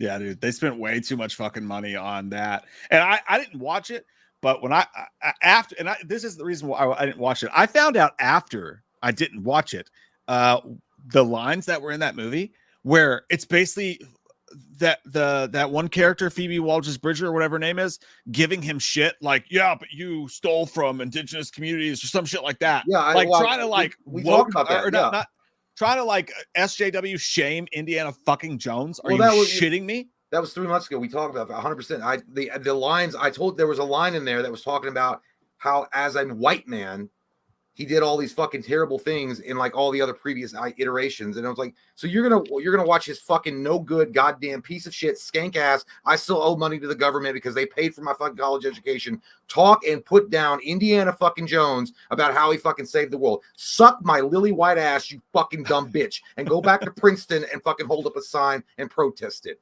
Fuck that shit. That's why. Yeah, but that was it. Yeah, it's like so you made Indiana Jones a crying, useless old grandpa that was relying on his granddaughter to fucking save the day. That's why people fucking hated that movie. And it's weird that all the people are like, yeah, I applaud the changes. That's exactly what we needed. They didn't support the movie. The movie tanked. The like, ones that they offended, the ones that liked the movie, they were like, fuck that. Yeah. And they lost money. Interesting how that works. You insult the fan base and then no, it didn't make money. Honestly, dude, like 90% of the time I hear people complain about woke and shit like that. I'm like, give me a fucking break. Jesus Christ, we get it. But when I heard that the dialogue that she says to him in that movie, I was like, oh my God. Like, I cannot believe they put that in a fucking movie. Yeah. Like, it was, wow. It was bad. Well, you know, that was some Kathleen Kennedy. The fourth is female. The fourth is female. We have first and everything. Character great, but I can't believe they had any character, female or otherwise. Like if it's a fucking dude movie. I mean, of course, women like it because Harrison Ford was hot as fuck back in the day. All right, Raiders of the Lost Ark, Temple of Doom, Last Crusade was truly the best Indiana Jones movie. But it was made for dudes that watch that movie. Why the fuck are you putting dumb shit like? Anyway, you know what? But no, for me, it's not that a woman said it. It's that anybody. It's not a woman saying. It's like no, it's the messaging. The messaging was broke. It's tired. Get a fucking life. No one believes you anymore. And guess what? These companies are bleeding billions of dollars because the majority of people don't give a fuck. And well, now they're finally starting to wake up, and they're like, you know what? Maybe we shouldn't have listened to that small fucking group on Twitter. Yeah, maybe you shouldn't have. Yeah, that's true though. That is true though. I think that's that, and that they're realizing that. Bob Iger just said that too. I know. Bob when he was like, I think we need to stop messaging so hard in movies. That's the only time that Bob Iger was sober when he said that. He's been drunk a lot. He got off the fucking. He got off on the juice. Oh shit. Child of the Corn. Good man. What's up, dude? Says happy holidays, happy anniversary to the greatest slasher of all time, Scream. Yeah, get it up, mofos. Will the Batman 2 surpass the Batman like Dark Knight did Begins? I think it will be the best of 2025. I don't know, man, because I haven't seen much about it. So, I mean, is the potential there? Yes, but I think only, in my opinion, only if they don't introduce the Joker.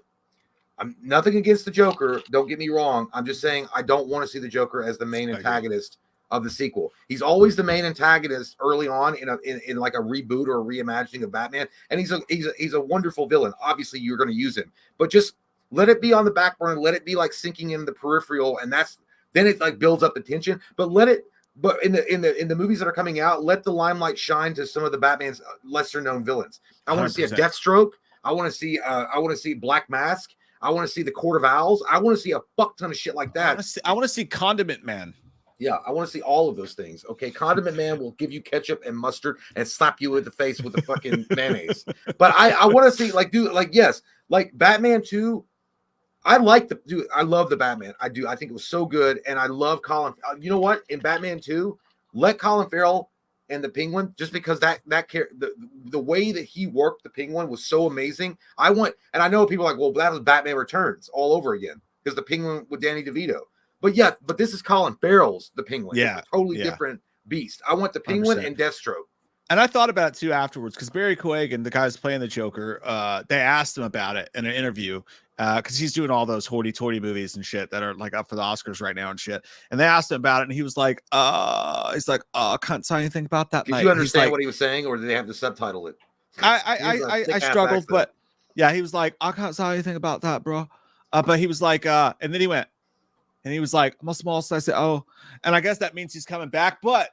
Did you guys like that, by the way, in the comments? Did you guys like that? Did you like the reveal of his Joker? Because I kind of thought it was like, no, I didn't. In my opinion, my brother loved it, but I was like, I don't know about that. I thought it was unnecessary, and it was too much like Ledger with like the face and shit. Like, and even when you watch the deleted scene and they showed more of it, and I could see why they cut it out of the film because it would have screeched the plot right the fuck down and be like, all right, now he's out there and he's like, some ass burns.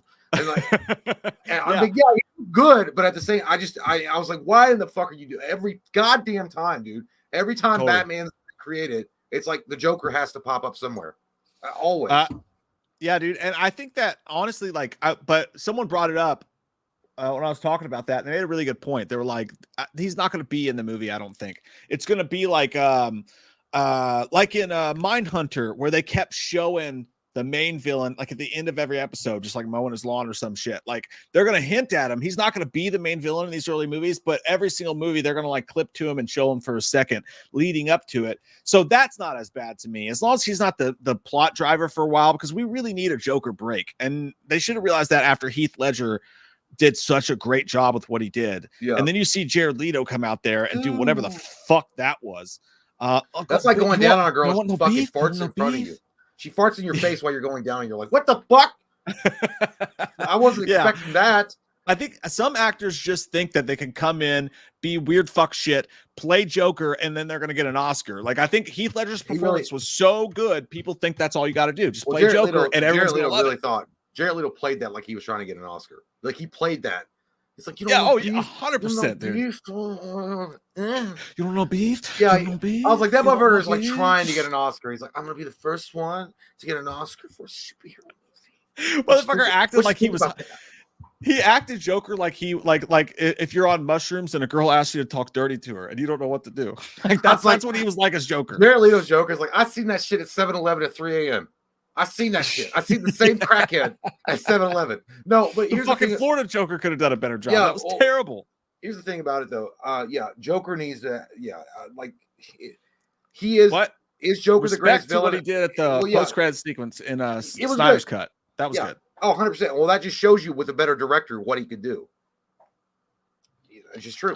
Is Joker like the best villain of all time? Yeah, maybe. He might be the best villain ever. And I understand it's like you want to play with your toy really bad. You want to put that shit out there and play, it's my fucking toy, man. I want to put it in with all my other toys. But there's so many great stories that can be told without the Joker. That you just gotta let that little kite string go. Let it go. I seen Jared Leto at a UFC fight Saturday night. I wasn't there, but I was watching it on crack streams. Because I was on crack for that shit. I don't know, but it was funny because the fight was between this dude who's like his whole person. We were talking about this earlier. This guy's whole personality is that he's MAGA. Like he wears the hat. Who? Colby Covington, I want to say is his name, but he's a UFC guy and he sucks. He's had 3 title fights. I thought you said Jared Leto. I was like, Jared Leto's so opposite. If he came out as like a Donald Trump supporter, that would be like the heavens shifted. Yeah, that would be. He would probably do it if it gave him some attention. Maybe, but like this Colby Covington guy, he's a piece of shit. Like he's trying to be Floyd Mayweather. The only problem is he can't fight. He's had 3 title fights because UFC knows their base. And even in the preliminary the pre-fight things or whatever, the press conferences, he was talking to the dude. The guy lost his dad. The guy was fighting was just like kind of this soft-spoken dude, and he'd lost his dad when he was a kid. His dad was murdered, and he was like, "I'm gonna grab him and I'm gonna drag him straight down to hell. Maybe he'll meet his dad there." And like the dude just like picked up a water bottle and just fucking chucked it at him. But the guy's a piece of shit. But because he goes in there and he's like Mike Tyson saying, I'm gonna fuck you till you love me, and then he says whatever he says. So, but everybody's cheering him. The whole audience, even the announcer, was like, they should hate this guy, and they're cheering him. Donald Trump was in the first row, sitting next to Kid Rock, and they kept panning to Donald Trump because the guy got his ass kicked. He got his fucking ass beat for the 3rd title fight in a row. Has no business being in there. And then after the fight, he was like, I just want to say, I think I won this fight, unquestionably lost. And he was like, but Donald Trump is going to save us. He's going to save us all. Like this was his post-fight interview. He was praising Jesus Christ cult leader Donald Trump. But it was funny because when they kept panning back to Donald Trump will save us, Mike. What are you talking about? Fucking Jared Leto was like 4 rows behind him, and he was just going. They kept panning to Kid Rock and Trump, and Jared Leto was just like, was he staring into the camera? This long hair. It was just for a second, but I was dying. I never liked Jared Leto. I think he's such a fucking wackadoo piece of shit. But I know that some people love it, but I don't like. Listen, I watched one of his snippets of where he like stopped the concert, and he told a fucking guy, he was like, "If you're not gonna stand up in my concert, and there's nothing wrong with you, then you need to get out, bro." Who said Jared that? Leto. He stopped the fucking show, and he was wearing shit like he was a Mad Max survivor, like a leather cloak that he just stepped out of the Matrix. How much do clothes cost in the Matrix, Jared? And he was like, listen, You on your phone. If you're not gonna stand up at my show and it's all about rock and roll, then get out. Get out. It was so fucking cringy, dude. I was like, go back to a mountain in Tibet and fucking think about life again, you motherfucker. And when you're done with that, like, there's COVID. I didn't even know. I was here though. Anyway, the whole point was like, it was funny. We'll just leave off Joker for a while. Yeah, that was that whole thing, dude. I do think he can act. He was great in he is a great actor. Yeah, he was amazing in Dallas Buyers Club. Yeah, he was amazing in Lord of War. Lord of War, that's the one. Yeah. She's a star. Let's put her on the Christmas tree. Listen, that's the biggest thing about Jared Leto is like Jared Leto is already like a very, very handsome guy. Like obviously he's a very handsome guy. He's very successful as a rock star and he's a very good actor. But it's like his ego is like pumped up every fucking day because of this, and he has no humbleness to him. None. It's just like more and more of like this. He's like goddamn Super Shredder when he injects himself. He's like, he must have drank the whole thing when he drinks the fucking like slime. Like it just, like, it doesn't matter. Like, but yeah, he is a great actor. But yeah, the whole Joker thing, we don't need him. See, this is what I'm talking about. I was talking about a UFC fight, and everybody's like, "No, he's actually really good because he likes Trump. He likes Trump, so he's actually a really good fighter. I love him." Like it's well, maybe a cult. maybe fucking cult. Biden is a cult. Biden's a cult with his goddamn amnesia fucking like ass and his son. All of them are fucking 100%. All y'all guy walks out with a sign going, "I'm a piece of shit human being and I'm terrible to anybody. I call my own fans broke bitches," and they're like, "Yeah, but he likes Trump, so fuck y'all, let's go." I don't know. It's crazy. It's fucking Looney Tunes, Bray. Well, if the pre-show they were saying about his parents, I mean, I don't know, dude. Like, also that's theatric shit. Like, he's just an asshole. Mayweather said a lot of like Tyson. But Mayweather at least backed it up. Conor McGregor at least backed it up. He was going to eat your kids. I'm going to eat your fucking kids. Tyson said that. He did. I mean, Tyson's also a fucking convicted rapist. So let's not forget that either. Right. So I mean, the fact is, I'm not sitting here going, "I love fucking Mike Tyson." I love Mike Tyson, even though I know that he's a convicted rapist. I love watching Mike Tyson in his heyday. He was a fucking dude. There was nobody scared of Mike Tyson. Don't get me wrong. I would never in my fucking life say a goddamn word negative to Mike Tyson in his face. I would never say that. No. I'd be like, not listen, a fucking chance. I was like, that bitch lied. That bitch lied.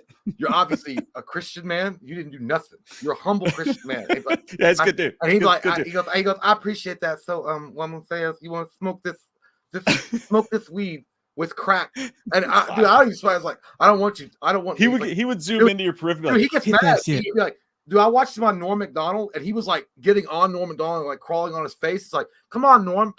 And I'm like, and he was like making it like, and I was like, you'd have to smoke the fucking thing. Yeah. If he was like, smoke this, Mike, smoke this.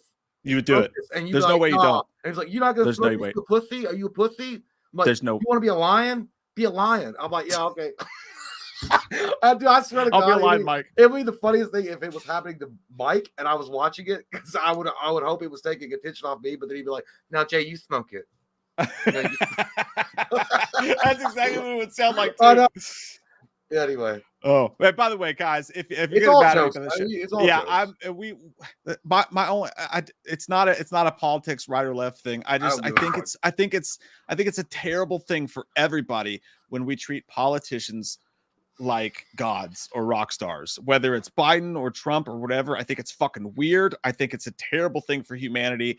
I just don't think people should do that. I don't care which way you lean. I just think it's fucking weird. You're talking about old ass fucking white dudes who in 2 months probably aren't going to be able to wipe their own asses, and we're treating them like they're fucking Jesus Christ from the heavens. It's weird. I want Jeff Goldblum to run. I'd vote the fuck out of it. If Jeff Goldblum ran, I'd fucking vote the shit out of him.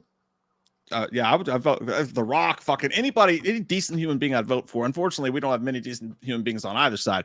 Isaac Slayton says, "Sup, dudes? Hope y'all are good." Jay, have you played Alien Isolation? Great game. Also, have either of you seen Christmas Evil? It's a bar. So we reviewed Christmas Evil, dude. It's fucking bizarre as shit. Any movie that opens up with Santa eating out your mom is it's one you stick around for. Yeah, Christmas Evil was pretty fun. But Alien Isolation, yeah, I tried it. I didn't realize it was a multiplayer game. I didn't know that. Like, so I clicked in and I was like matched up with these two guys, and we didn't have mics. But I was like, we were running around like shooting the aliens and stuff, and then I got left behind because these fuckers ran ahead of me, and I was trying to reload my ammo, and I looked around, and then like fucking aliens are attacking me, and the two fucking cockgobbers are up there like trying to fucking, and then one of them goes down. Like now Daddy has to help you, so I like revive him, and while I'm reviving him, I get killed, and then he doesn't fucking revive me. The cocks, you know. So I was like, I'm not playing this game. But yeah, I have played it. It's like an asymmetrical Ben Jammin said that Isolation's the single player one. That's what I thought. I played Isolation and I couldn't get through 2 levels because I'm too stupid. Yeah, I'm sorry.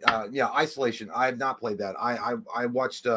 I've not played it, but I watched the somebody else play it, and I know the whole story. You play Amanda Ripley. So you play Ellen Ripley's daughter. It's a survival horror. It's mainly it's run and gun. Like you have to run from the alien. Yeah, it looked. I mean, from what I saw, it was amazing. I never played it though. I tried Isolation. It was too smart for me. Alien Firestorm is the one I'm talking about. Oh, I did play. I tried that a little bit. Yeah.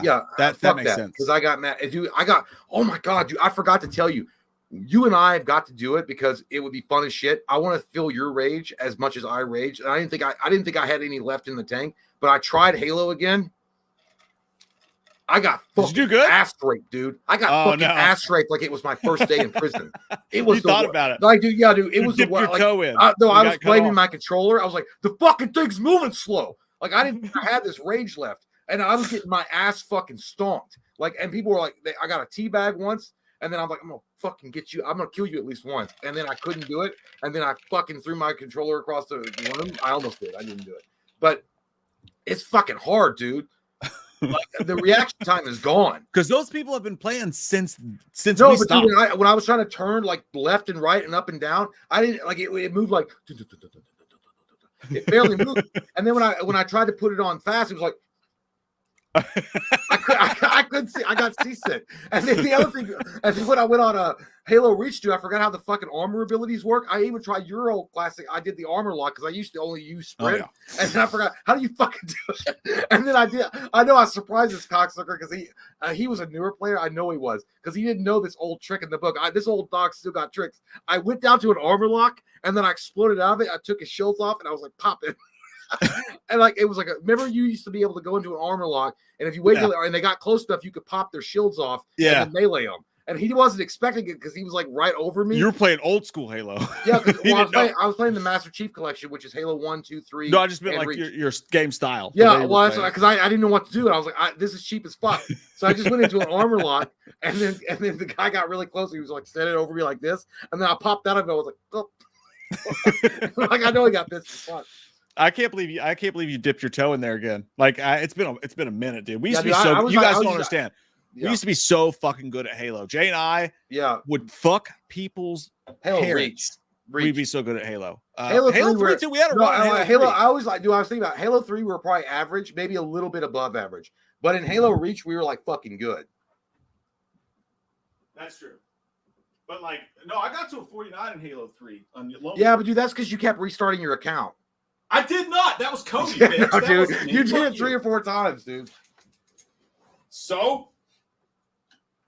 Because back in the day, you could beat the MMR, the ranking. If you restarted your account, you could go up really quick in Lone Wolves, for example, on Halo 3, and get to a 50.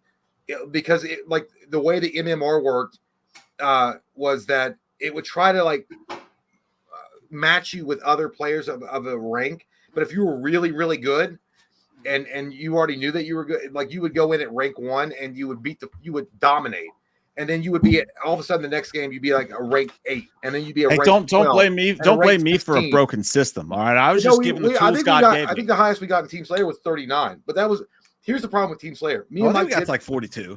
We got the 40s. I know this. Well, Team Slayer the problem with Team Slayer back in the Halo 3 days was like me and Mike played consistently, so we were pretty good. But Cody didn't play consistently, and he was usually a third partner. But then if he wasn't playing, we would just have to be randomly matched up with 2 other people, and they could fucking suck. And they would and we would be getting all the kills, and they would be getting killed. And anyway, those games, dude. You guys don't understand what it was like to be alive and be playing video games in the time that like the internet was born. Like playing Madden against somebody for the first time in a different state, like online, was it was a fucking revelation. And then Halo was too. So like it was that shit was the best. Like everybody wasn't super hardcore into it. Nowadays, any game you play, there's a group of people who just play it nonstop and like you just go in and get your butt kicked. But back then it was pretty even for everybody, and it was way funner when it started. You know, that's why I think you like Ghostbusters, because it doesn't feel like that. Mm-hmm. Even though it's not running gun, it's not a shooting game. That's the only problem you wouldn't like. It's not a shooting game. Yeah. I've never tried it. I should give it. No, a it's shot. fun. It's fun. But yeah, dude, there was something. Dude, I wanted to be. I do. By the way, on Halo 3 when I played it, I got on the Narrows. I got my ass. Remember Narrows? The Narrows. The Narrows is great. And I got ripped. Yeah, the sniper rifle on each side. Yeah, and then you got the bottom tunnels that connect the two, and there's a sniper rifle on the rocket launcher. The armor fucking destroyed. Yep, got destroyed there. And then we went to on Halo Reach. It was one of the DLC maps. I don't remember, but I was hoping it was Sword Base. Remember Sword Base? Mm-hmm. That was the best fucking. You never get Sword Base anymore, dude. Like a year or two ago, I played some, and I got the same thing happened to me, dude. I got my ass fucking smoked really bad. Beep bop boop says my favorite Bond villain is Donald Pleasance as Ernst Stavro Blofeld. You only live twice with Sean Connery. That's a good one. He's a good one. That's fucking. I have to go pee. I'll be back though. Do it. I'll see you soon. DJ Graham says, is it possible you guys can do a live stream on Christmas Eve or even New Year's Eve? Just check my calendar, and apparently they both fall on a Sunday. My friend, I do not believe we have a stream scheduled for an entire week after tonight. Partly being because just family schedules and what the kids are on Christmas break. We're doing an alternate Halloween schedule. I think we're actually doing me personally, we're doing our family Christmas in the morning, and then we're doing my wife's family Christmas that night. And then as far as New Year's Eve goes, it's my wife's birthday, so we always do something crazy for that. So unfortunately, we cannot do a stream on either of those nights. I do apologize, but we should be back. I think the schedule right now is for us to be back in a week next Wednesday. But I do love you, DJ, and I do appreciate you. And I will, if it'll make you feel better, I'll show you my dick, if that'll ease the pain somewhat. But I do appreciate it, man. Thank you so much. And that offer goes out to anybody for $1.95 or maybe a box of Frosted Flakes. I will show you my dick from 7 different angles by a professional photographer, my dad. Taylor Paulson says, dudes, did you see my $10 super chat about me helping with Halloween Inferno? I think I put it in too late last stream. You guys are sexy. I did not see it, Taylor. I did not. But I wish you included it here so that we could comment on it now. I'm guessing you mean like you got it in right at the last second before we ended the last stream. But I will say this: Halloween Inferno, some of my fucking favorite Halloween fan films. If you guys need just a hit of Halloween, and I don't even fuck with fan films at all anymore either, because I've learned from bad experience that is just there's just so much hate and vitriol and just competition and like this whole other world when it comes to those fan films, man. And I understand it because like some of them are so fucking good. And this has nothing to do with Halloween Inferno, nothing at all, I promise. But like from my experience with like some of those things, it's like you say a nice thing about one, another one gets mad at you. Like it's a mess. And like I understand it because like some of those are so good. There's so much work that goes into them. People put their lives on hold to make those films. But for me, it's just become too competitive of a thing. And it's too much vitriol and infighting between people who make them. I don't want to upset anybody and then there's sometimes someone will ask you to do one and you watch it and you're like, I'm not going to talk bad about it. So I'm just not going to do it. And then people get upset about that. It's just a mess. So I've completely stopped with the fan film stuff. I watch it personally, but I just don't, you know what I mean? I never get involved with them, never act in them or do anything. We did do a voice thing for Halloween Inferno on one of those. We were the DJs in them, so that was really cool. But yeah, I just want to get along with people, and that's a wild business, man. What people do there, and I understand it. I do. I'm not shitting on it, but just too much for me. I said this one time when I was in a band. It was weird because like I always looked at musicians as like these holy fucking beings that like could do stuff that none of us could ever do. You know what I mean? And then I got in a band and then we played some shows and I realized obviously not at the same level, we're like rock stars or anything, but like I realized it's very simple, like how simple it all was. And I really don't want that to happen for me with movies. So that's why I don't try to ever like get involved in like creating a fan film or being involved in anything with Hollywood or trying to do small acting roles or anything like that. It's because I want to leave the mystery to what it was, you know? I want it to still feel magical when I watch a movie. I don't want to know. I almost don't want to know how it fucking works, you know? Mhm. And that's why I only have sex with men.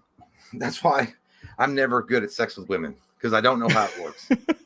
Apparently. But all I know, Taylor, is I don't know what your last super chat was in reference to, but Jay and I both think that Halloween Inferno kicks fucking ass. They did such a good job with it was those. really good. Yeah, we liked it a lot. Yeah, those are some of the best. By the way, I'm not going to spoil it for you guys, but did you hear about the Insomniac leak that happened? Yeah, dude, I watched it. I It's watched that Wolverine footage crazy. like a motherfucker. I know. I was like, God damn. And you know, like they literally revealed Insomniac's like slate plan for the next 10 years. And I'm like, God, not well, like, you know, like 7 years, but I'm like, holy shit. But it wasn't even that. That wasn't even the problem. The problem was these fuckers like leaked, like they doxed like employees, their addresses, everything. And even one of the voice actors that does I can never say his name, Yui something, that does Peter Parker Spider-Man's voice in the Spider-Man games. They leaked his address too. And people are like, oh, it's so harmless. It's harmless. Who cares? I was like, no, they fucking dox people, man. They dox their house, their names, their did they like, hold what they made. I read like there was a ransom, like they held them for like millions of dollars ransom. Well, and Insomniac didn't say shit, and they like I'm a nerd, and I've been checking Insomniac's Twitter every other day to see when New Game Plus is going to be made available for Spider-Man 2. And like they just had a regular, and so I was like, I think these tweets are scheduled. They just have like a bot that, you know, puts out a tweet, and they're like, or they're purposefully not talking about it. And then some people in the comments are like, we need to talk about what's happened. And then be like, why the fuck are they gonna like? Why? What do you mean? Like someone doxed their personal info? Like it didn't hurt you. They've already contacted the authorities. They're working on it. I mean, they don't need to talk. This isn't a fucking like AA meeting. Like Stacey said, Insomniac doesn't negotiate with terrorists. It's yeah, like, it was wrong. But I got to be honest with you, like what the slate that I saw, I'm like, that just makes me fucking hyped, dude. Like what I saw was coming out, fucking amazing. Did you watch the Wolverine footage? Yes, I did. So this is all like, obviously this is, I don't really want to give them, like, these are hackers, by the way. These are assholes. But exactly, that's why we're not going to do an update video or anything like that, or really talk about it in depth, because what happened to them is wrong and we're not going to add to it. But I will say I watched it before I knew the story, by the way. I just saw Wolverine game footage and I was like, I'm going to watch that. But I read about it afterwards. But man, and it's so raw, and you could tell like none of it's put together the way it's going to be in the game, because there's like actual dialogue. But just what you saw hyped me the fuck up, dude. Yeah, dude. Like the only thing I hated was how he constantly walked like this.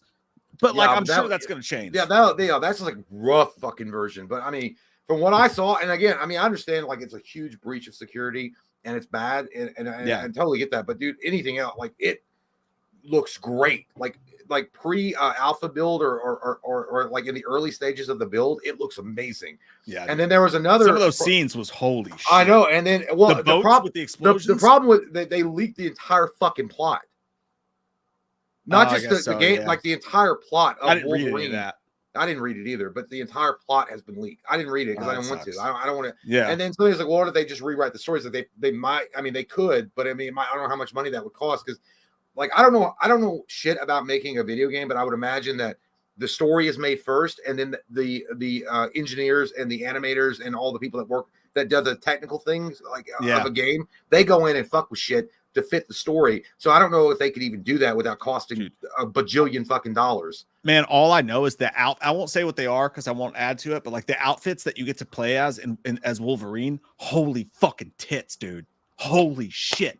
I'm so excited. Oh man, I'm buying a PS5. I'm doing it. Oh, I just realized I can buy the original Spider-Man games on Steam and just play them on my PC using an Xbox remote. You can. So I'm gonna do that for a while. It's like $50 still. And not only that, like they also showed like I mean, it went up to 2030. And it was, I know. And I'm like, God damn. I mean, it literally like leaked every fucking thing Insomniac was doing. If they do that, holy shit. I know. It'll be, and that was the last big one, and then they have an unnamed title that they were going to work on that wasn't Marvel related. But the last thing that we're gonna do, because oh my god, dude, it looked fucking incredible. But yeah, I mean, it sucks for the company because they, I feel bad for anybody, like your personal info getting out there like that. Like what a shit. But like I just go to work every day and I'm working on a video game, and I was hoping that everybody was, and then all of a sudden you're fucking, where you shop at night. When you go out at 3 a.m, like if I go to the Quick Stop, they're gonna be like, yeah, he goes to the Quick Stop and he gets like a porn magazine and a fucking pack of cigarettes. I'm like, oh, they know that. yeah, I agree with you, man. It's shitty what they did, but I'm not gonna say anything about them either because I don't want them to get my shit. Norse, no, I'm not fucking with them, buddy. Thank God that we're not that popular. Went to a yard sale the other day and found a big bin of 75. Before you say, hold on, before you finish it, that's like if the hackers came after us, I'm like, I don't think they're gonna get that message. I mean, the guys have worms in their living room. We're like Dumb and Dumber, dude. Like, don't get me wrong, we love our channel, we love our community, and definitely, but we're not like anywhere near on the level of those. So like, they're gonna get that. We're message. Like Dumb and Dumber, we're like living in an apartment with like a fucking worm farm. Yeah. If they were like, oh, we're gonna hack this big YouTube channel and like reveal everything about them, and like, I don't think they're gonna get that message. I mean, they got worms living in their living. That's just funny too. Sometimes people have tried to cancel us for different reasons, all stupid. But it's like Barstool Sports says like we're too big to cancel. It's like, well, we're too small to cancel. So nobody cares. Like who? Norris, thank you, buddy. He says went to a yard sale the other day and found a big bin of like 75 different VHS movies with Terminator, Die Hard, Clerks. The guy only wanted $40. That's sexy, 75. Man. That's a good deal. That's a good deal. Yeah, buy that shit. Listen, VHS is I get in the next, I'd say 5 to 10 years, it's going to be hotly collectible item. I swear to God, because they're going to be rare and rare. Did you guys hear about that chick that bought a vase from Goodwill for $3.99 and sold it at auction for $100,000 fucking dollars?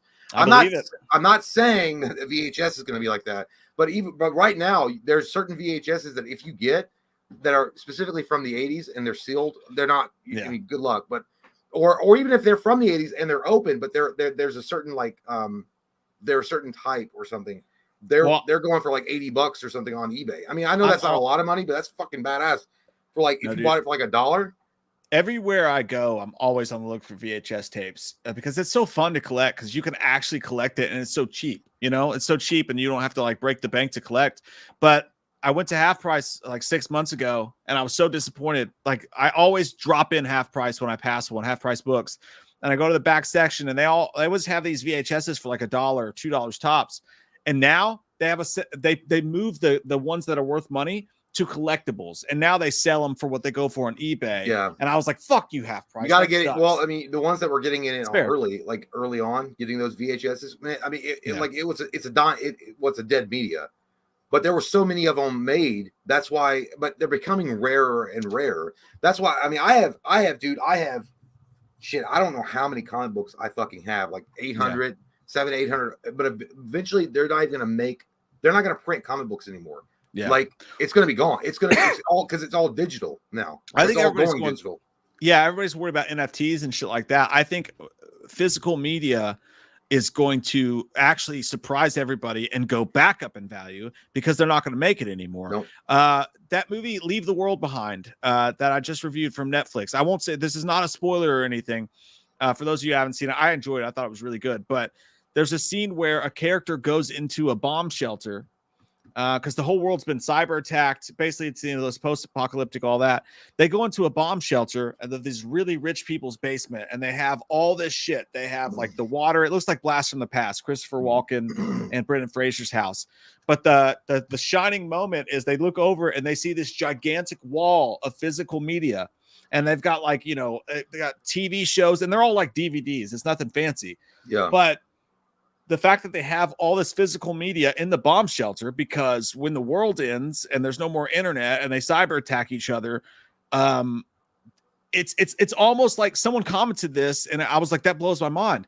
Physical media is king in that moment because like no matter what happens in the world, you can always pop in a DVD of Frasier and watch it on a TV and nobody can stop you from being able to do that. So if we ever lived in a world where there was no internet or the wars happened and all this shit like that, physical media would be king. People would fucking go crazy for that shit. I know. Yeah. It's crazy to think about. I mean, you did had a great deal there, man. A great deal. Yeah, you should have bought it. Now at the end of the world, you're not going to have anything to fucking watch, Norris. What the fuck, dude? I thought you were related to Chuck, but apparently not. Just kidding, Norris. Love you, dude. We are at 9:23 p.m. My good man. I'm going to relieve my wiener. 9:23 p.m. Who is it? Kevin Smart. Okay. Kevin Smart. Okay, I got you. All righty. All right, let's get into it there, Kevin. Kevin says, any thoughts on the upcoming Argyle with Cavill? Cautiously optimistic here. Hope it's fun. Merry Christmas, guys. Merry Christmas, Kevin. To be fair, I don't really know much about Argyle. I know that that Henry Cavill was up for something, but I'm not sure on what Argyle is. So I'll have to look that up. But maybe Mike would know. I don't know. I don't know. But thank you, Kevin. Argyle. It sounds interesting. Adrian Yabara says the Iron Claw is getting great reviews. That's good to know. I might check it out. Maybe it will be same class as the wrestler. We only hope there, Adrian. I'm not too familiar with the Von Erich Bros as their very early 80s, but heard they were legends. Yes, dude. So the Von Erichs, yeah, you're exactly right. They are considered legendary wrestlers in the sport. They and also maybe the most tragic family of all time. I mean, the bad luck that was visited upon them was unheard of. I mean, they must have had some of the shittiest fortune cookies ever that they opened, and it all came true.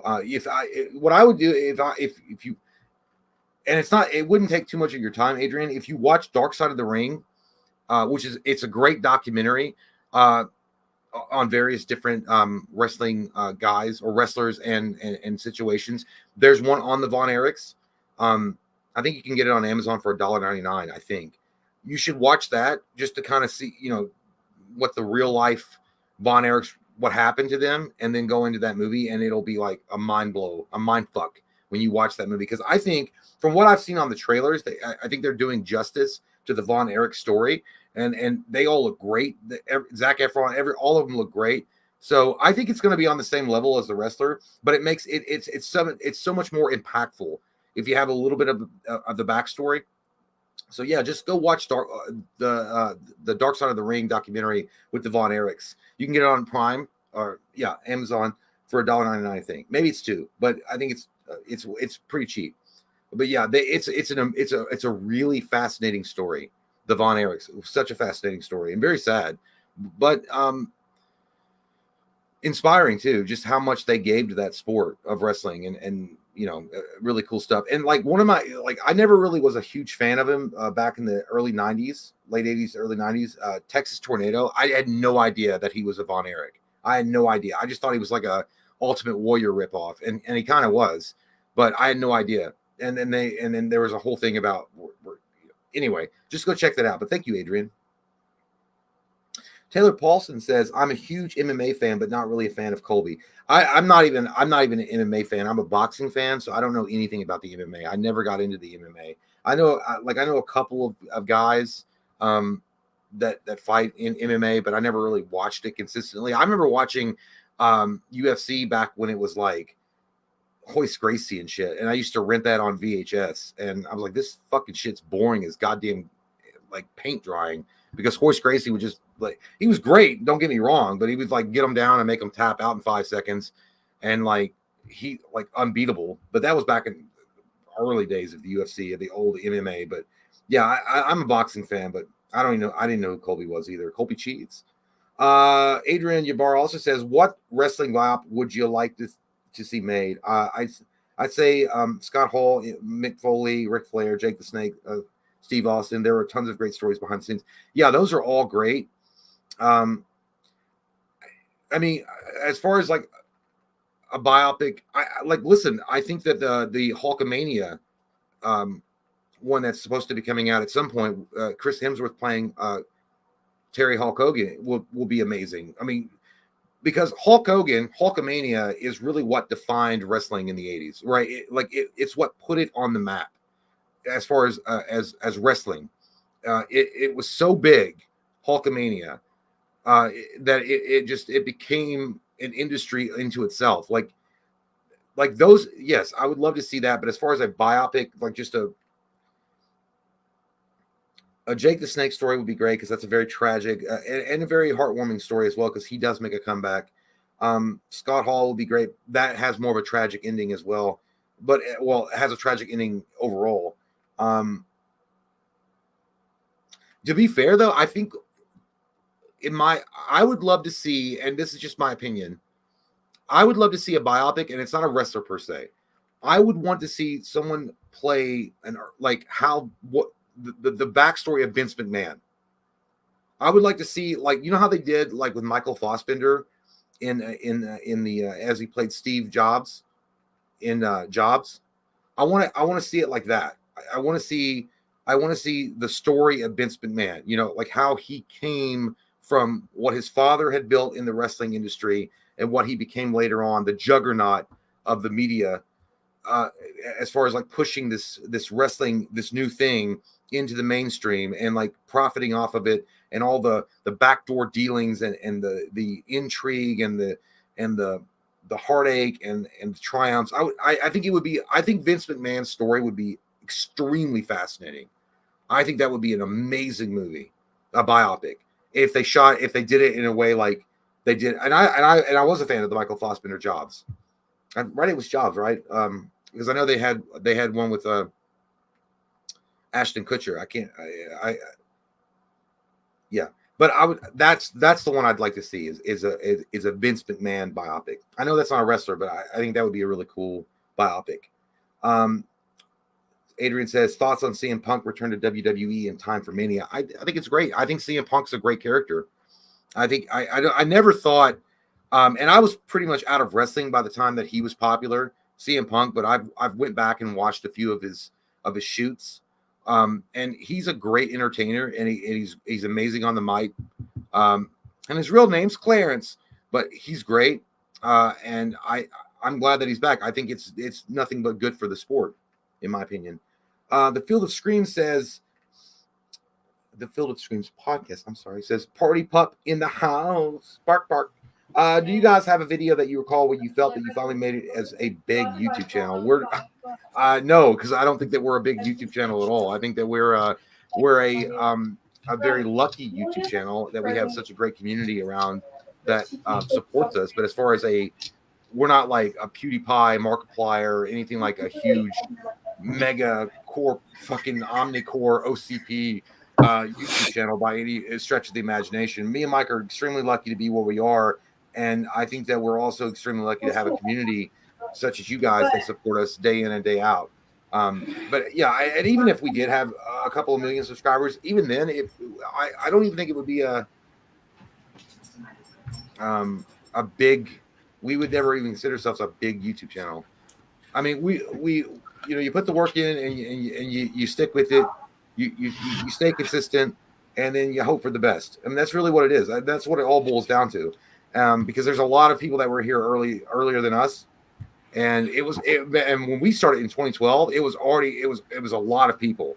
And nowadays, I couldn't even imagine starting a channel in 2023 because everybody has got or doing the same. It's just insane. So, as far as a video, I'd say, not that we made it big, but I remember the biggest video was Halloween 2018 live stream. We got home from the theater and we went live on Halloween 2018, and we had more people in there than I'd ever seen. It was like over 1,000 people, and that was like, holy fucking shit.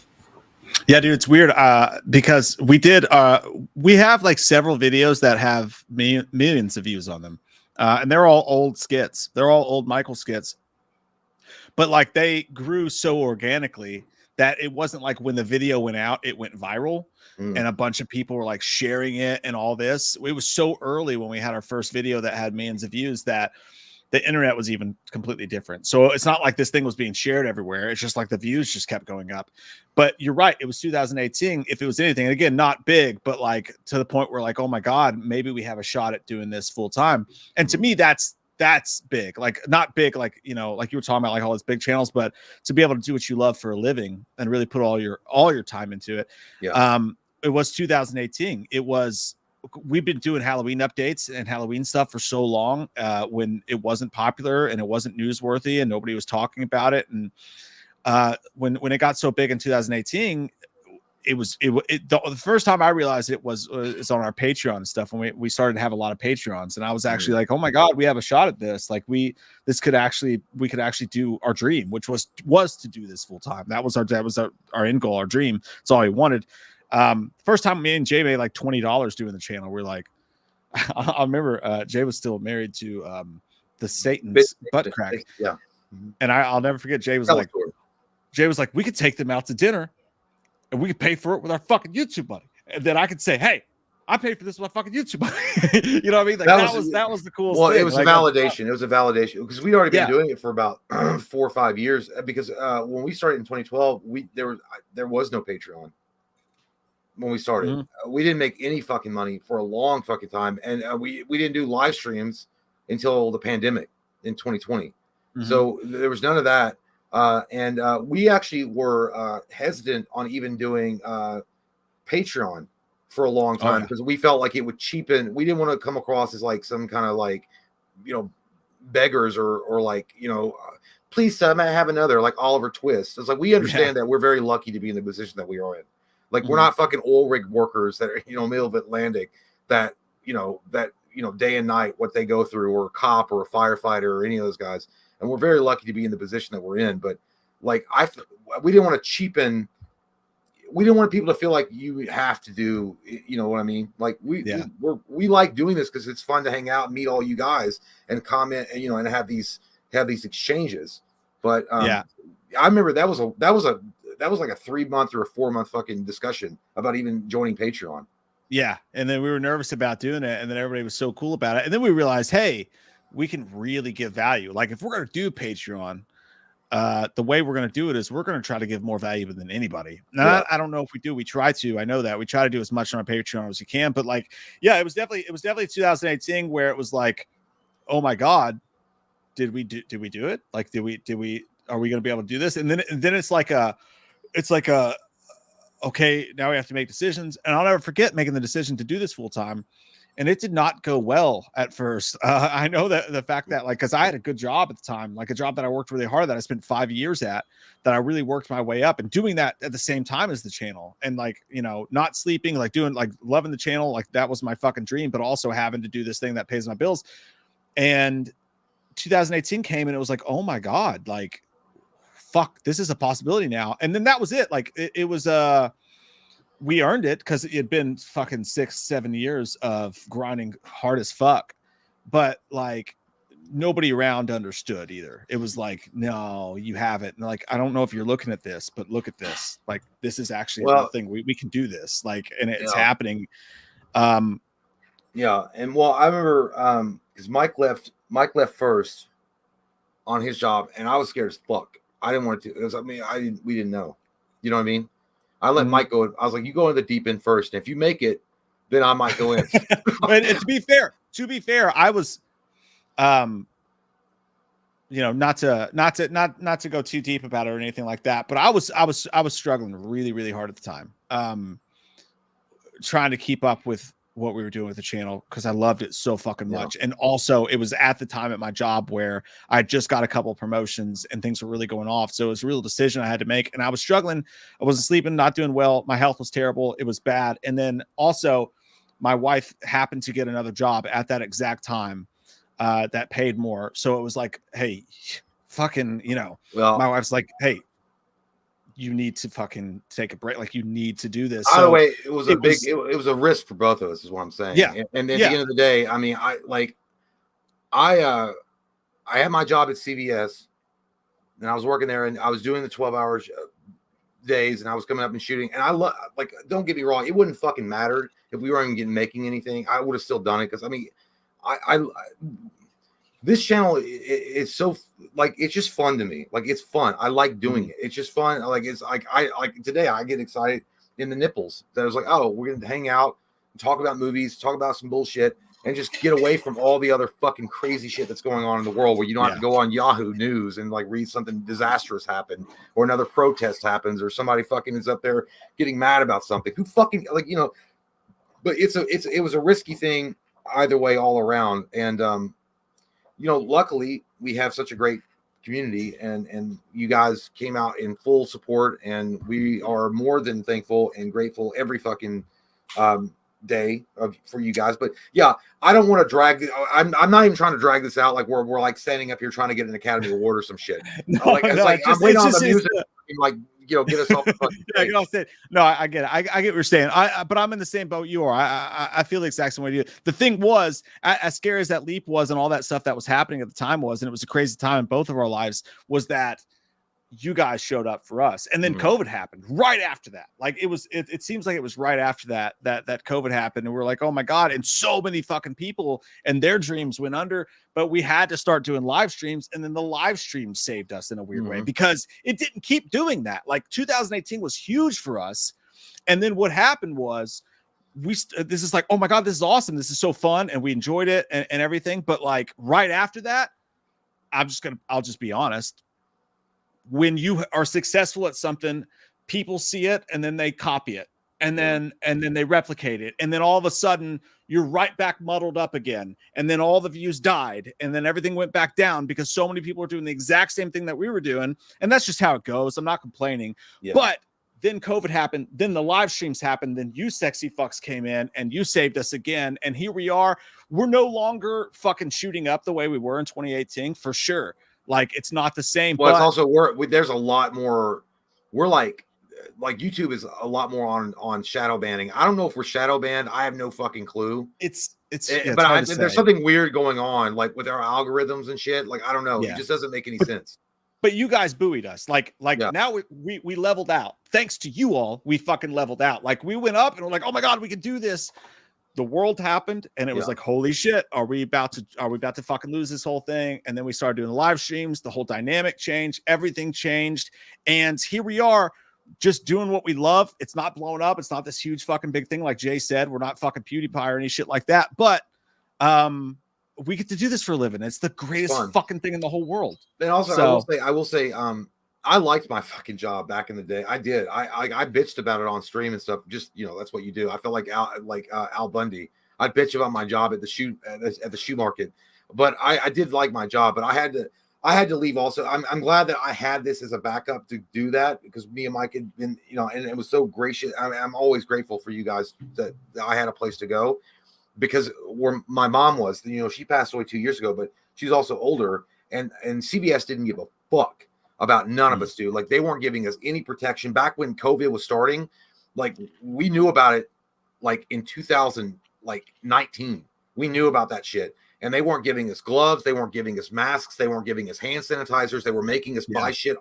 Like, we had to buy. To get quit before that. I was like, do it. He was like, no, I was like, buy our own shit. I'm like, no, because I did like my job. I did enjoy it. Yeah. And then I was like, I can't, because I couldn't put my mom at risk. And then I had to leave. I was like, fuck this. I can't do it. If you guys don't give a fuck about me, that's fine. I can survive it. But my mom can't. If I get fucking sick because some asshole comes in and I want my oxycodone on a fucking Friday night, and they have fucking COVID, and then I give it to my mom and she dies. Fuck you. I didn't want to do that. But anyway, that's a long story short. But I will say also, Adrian Ybarra asks at 9:33, I answered it. He said, what wrestling, and it was a great question. He says, what wrestling biopic would you two like to see made? I'd say Scott Hall, Mick Foley, Ric Flair, Jake the Snake, Steve Austin. There were tons of great stories behind the scenes. I picked Vince McMahon in the style of like Steve Jobs with Michael Fassbender. Yeah, if you get somebody like exactly like Michael Fassbender, because if you get someone that's not afraid to say his dark side too, because he did some fucked up shit, but he's also a huge success, and he came from a broken home. That's and they don't have to be Fassbender, just like in the style that they shot it. Like where they're not trying to hide that Jobs was an asshole.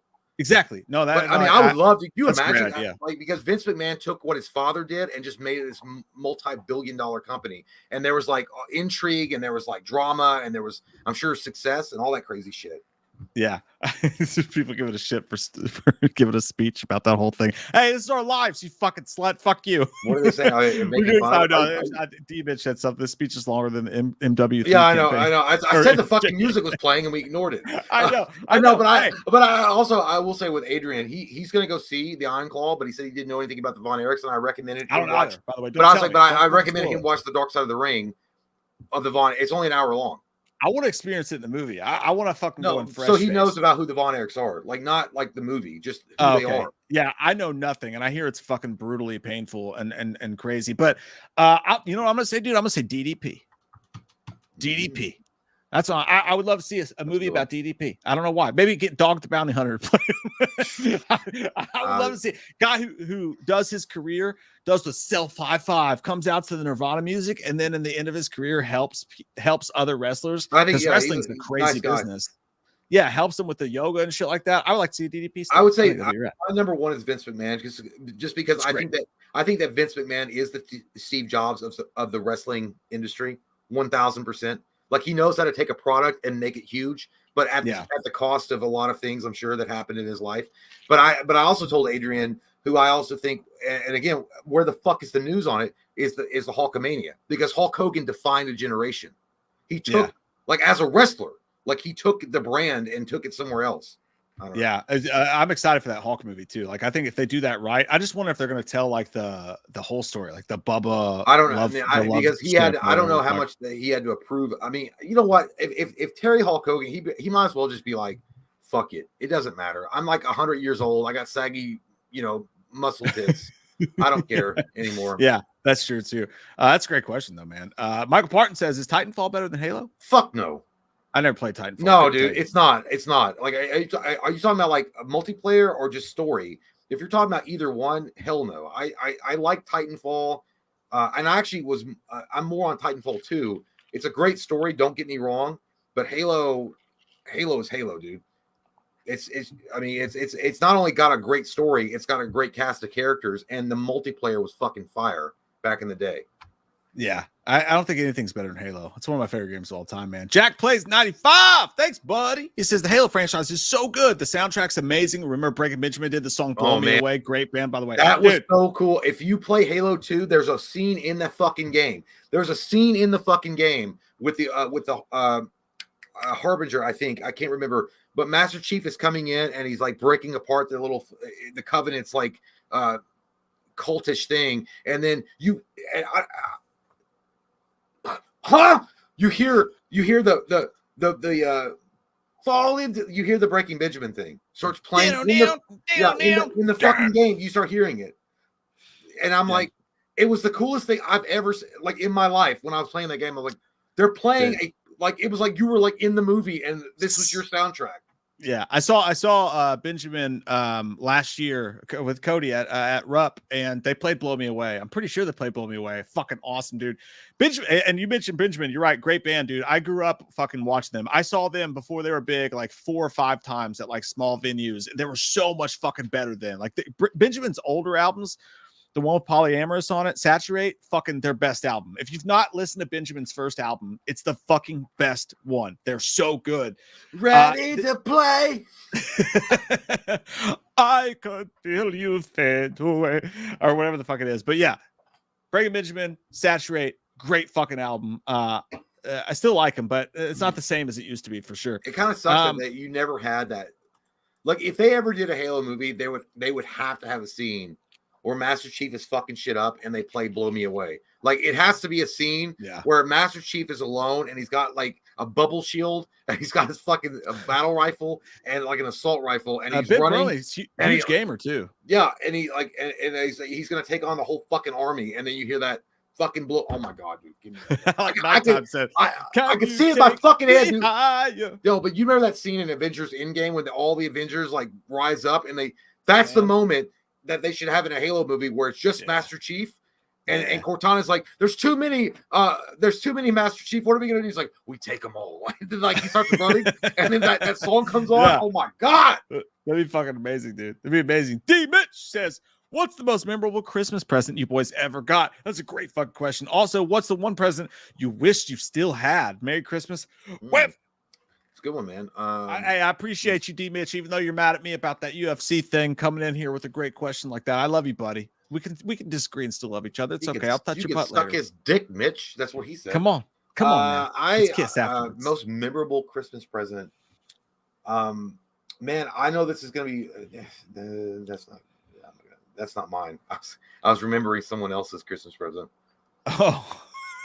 That's a dark. Well, no, because of Cody. My brother and I lived together. Oh, yeah. And he got it, and I was jealous of him. I'm like, what the fuck? I wanted that too, and I didn't get it. It was the Rocky collection on DVD. Think about yours. Mine, I was thinking about this earlier today because I was like, that's a question I actually do want to ask you guys. That everybody tell us yours. What's your most, as a kid, what was your most memorable Christmas present you ever got? Mine was 100% this. It was under the tree and it was tall and it was wide. It's the dick I always wish I had. Oh. And Jingle, but it was jingle. it was the first sports cards I ever got. I opened it up and it probably came from Sam's Club or whatever before the boom of sports cards. And it was huge. And it had like 200 packs of cards in it. Most of them were shitty. They were like this old brand called 4Sport where they had like, it was all college and it was like baseball and soccer and shit like that. But I could still to this day go back and be like, oh my God, I have Alex Rodriguez's college card or whatever. But just all those, it's basically the first time I unwrapped sports cards and like ripped the packages or whatever. And I had a billion of them to go through. For some reason, that's the one that always sticks in my head. That and the Scream VHS tape, the first Scream that came out, and the rare one too, with like the lips on it. Those are my two. Yeah. Now, okay. So there's two. It's funny because you said the VHS. For Christmas, it was a stocking stuffer. I remember we were probably, we were young, my brother and I, like 11, 12, 13. I don't remember when the movie came out, but we got the Independence Day VHS with the holographic cover. Yeah. And it was a stocking stuffer. And that was so fucking cool because that morning we watched, we both got a copy. So we went to our rooms and we put it on our VHS players and we watched it. And then I remember I got the N64 Legend of Zelda Ocarina of Time with the gold case for the N64, and that was fucking cool. And I also got Rogue Squadron for the N64. That was a great. I remember that. Like, and then we also got Donkey Kong, but I didn't care about. But the two I remember is opening up my presents, and I remember seeing them because they were sitting up there and they were like we got Super Punch Out, and they were all in the fucking like the long boxes of the N64. Yeah. And I knew they were games. Those big ass fat boxes. They were like in those fat boxes, and me and Cody were like guessing what they were. That was so fucking fun, dude. Those are the best days. Like, and I feel bad for kids nowadays. Like they're all like addicted to their fucking phone and they're looking at their phone and shit constantly. But there was something special about back in the day when you would go into that smell of like Christmas presents, and you would sneak into the room with all the Christmas tree and that smell, and you would like look at night and you try to like, what the fuck is and they're like, what if we just tear a little corner or something like that, and you don't want to do it because then somebody might find out. But do that, but kids nowadays, they don't get like. I feel like people don't get excited for the gifts anymore because it's like it's all spoiled and shit. You don't like everybody just like looks up the reviews for a game. You know what I mean? Like it's just not the same. Well, as you know, I got the two girls, and it's weird because I'm always like to my older daughter who's 14. I'm like, what do you want? And she's like, I don't nothing. It's like, I want nothing. Like I can find anything, any entertainment I want on the internet. But when we were kids, we were like, I need fucking everything because I don't have the internet. I need entertainment. I really need to focus on this Christmas list and find out exactly what the right things are. I'll never forget though, there was something special about Super Nintendo packages. I remember a birthday when I got Street Fighter in the Super Nintendo box, that big fat box, and I was so excited. Same thing with Nintendo 64. In my brain, Nintendo 64 was like the most nostalgic time to be alive. And I think Jay had one before I did, and he had like Duke Nukem and the NFL Quarterbacks Club, if you guys remember that one, and all those games on Nintendo 64. What a time to be fucking alive. Dude, oh my God, Chase, that's fucking crazy. Chase Banks said, my John Smoltz autographed baseball and Chipper Jones autographed bat. My grandma worked for a close friend of Smoltzy, and she talked with him almost every week, still have him to this day. So I'm a Braves fan, right? Like that's my team. One of my favorite Christmas presents was a John Smoltz autographed baseball, but they had this crazy thing back in the day at Walmart, like right next to the fucking counters. Like it's unfathomable to imagine this today because like that shit would get eaten up so fast.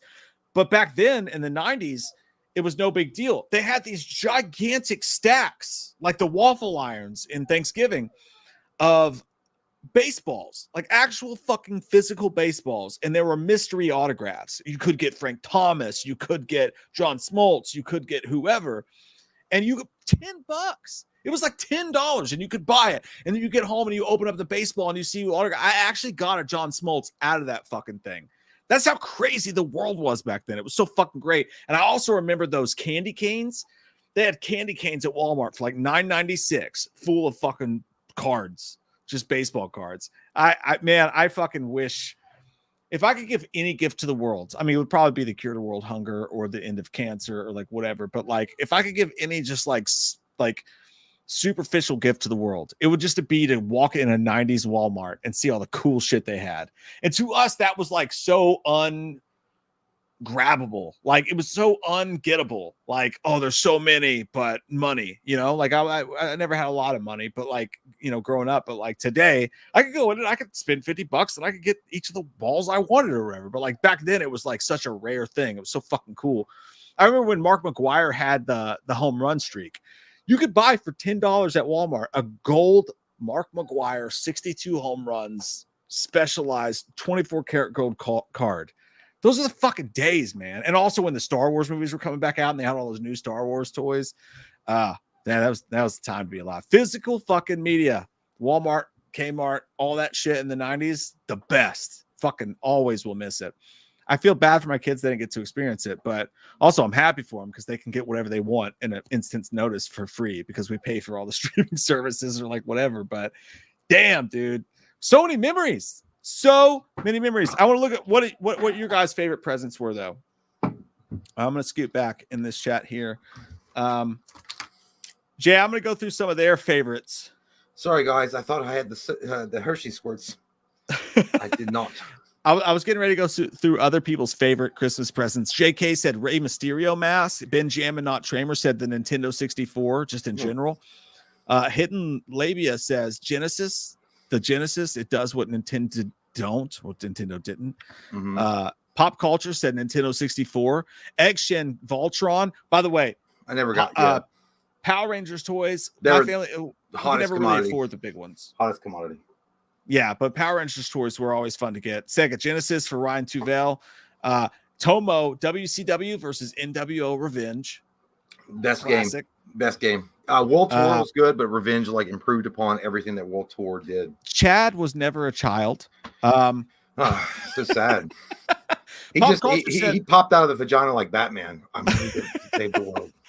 Pop Culture said, my uncle got me a 1909 Cy Young tobacco baseball card that was in this thick glass case. That's dope as fuck. That's really fucking cool. Sega Game Gear. A lot of Sega in here. I never got, like, we were, I was a Nintendo nerd for, I was all the way up to N64, and I only had like 5 games because back then we didn't have jobs. So it was hard to get games. So you just rent the games. But it wasn't until high school, sophomore year, that I was able to get a PlayStation for my birthday. And then I got Resident Evil and Final Fantasy VII, which I fucking loved. And I watched you play those games. I'd hang out in your room and just watch you play them. Well, it turned me on to Sony for I got a PlayStation and PlayStation 2. And then I never got a PS3 because I thought the PS3 was. Do you remember how expensive that shit was? It was like fucking $700. And then I was like, and we got the Xbox 360. But little did we know that we could have just got a PS3 and not had Red Ring of Death. That Red Ring of Death was everywhere. Like, it was fucking bad. Ages. There was months and months and months where the thought of owning I don't think people remember this either, but like the thought of owning an Xbox 360 seemed like a pipe dream. It seemed like a fucking pipe dream. You would go to Walmart and you'd be like, oh my God, you can actually play 5 minutes of Turok or whatever the fuck it was on Xbox 360. You'd be like, I'll never have one of these.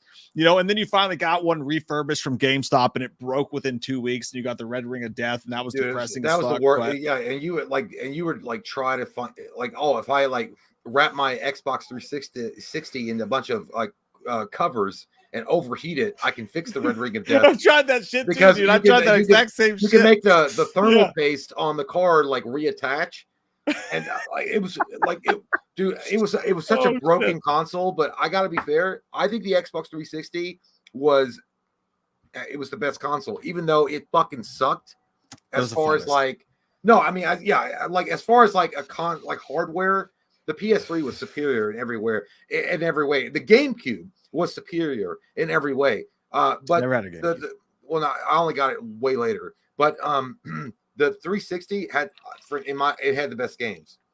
like it did. And I know people are like, what about Uncharted and shit like that? Uncharted was great, but I didn't 360 was where it was at. But I think like, yeah, because you had Halo. Like Halo was like Halo was a defining, like it was without Halo, everyone's going to say Call of Duty. They're going to say Modern Warfare. I beg to differ, little sister, because I feel like without Halo 3 or Halo 2 before that, you would not have anything like Call of Duty or Battlefield. Let me go through a couple more of these two because there's some fucking great ones. Luke Stoltz said Sega Game Gear. Tito Sancho said I got a big box full of all the Ghostbusters shit. Had an Ecto in the Firehouse too. Both the Ecto and the I do remember. I remember I was a kid. I got the. Well, I was like super young. We got the Firehouse when we were super young, and I remember you could dump the slime because it came with slime. You could dump the slime on the because it had like a grill on the top of the roof of the Firehouse, and would like I remember that, but I don't remember it as vividly as when I was older. But yeah. Daryl Searcy, my most memorable Christmas present was the Batman Forever Batcave. It was massive. I had all the vehicles and figures too. It was just awesome. Wish I still had to this day. That was badass. We got Cody and I got the Batman Forever cave, and and one of the biggest things that I remember one year, all me and Cody, because back in the day you used to have to go through the Sears catalog. You go through the Sears catalog and pick out the toys you want, and you would write them down on a list for your mom. Yeah. Or whoever. I mean, not like again, there was no internet. Like you couldn't just go on like Google. You search shit. You go through the Sears catalog and you look up. You're like, I want that or whatever. Or you base it on like memory of a commercial that you saw while you were watching Saved by the Bell.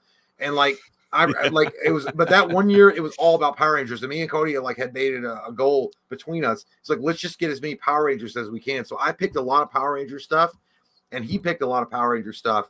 And one of the biggest ones was to get the Command Center. And we actually got it. That was fucking cool. The Command Center was badass.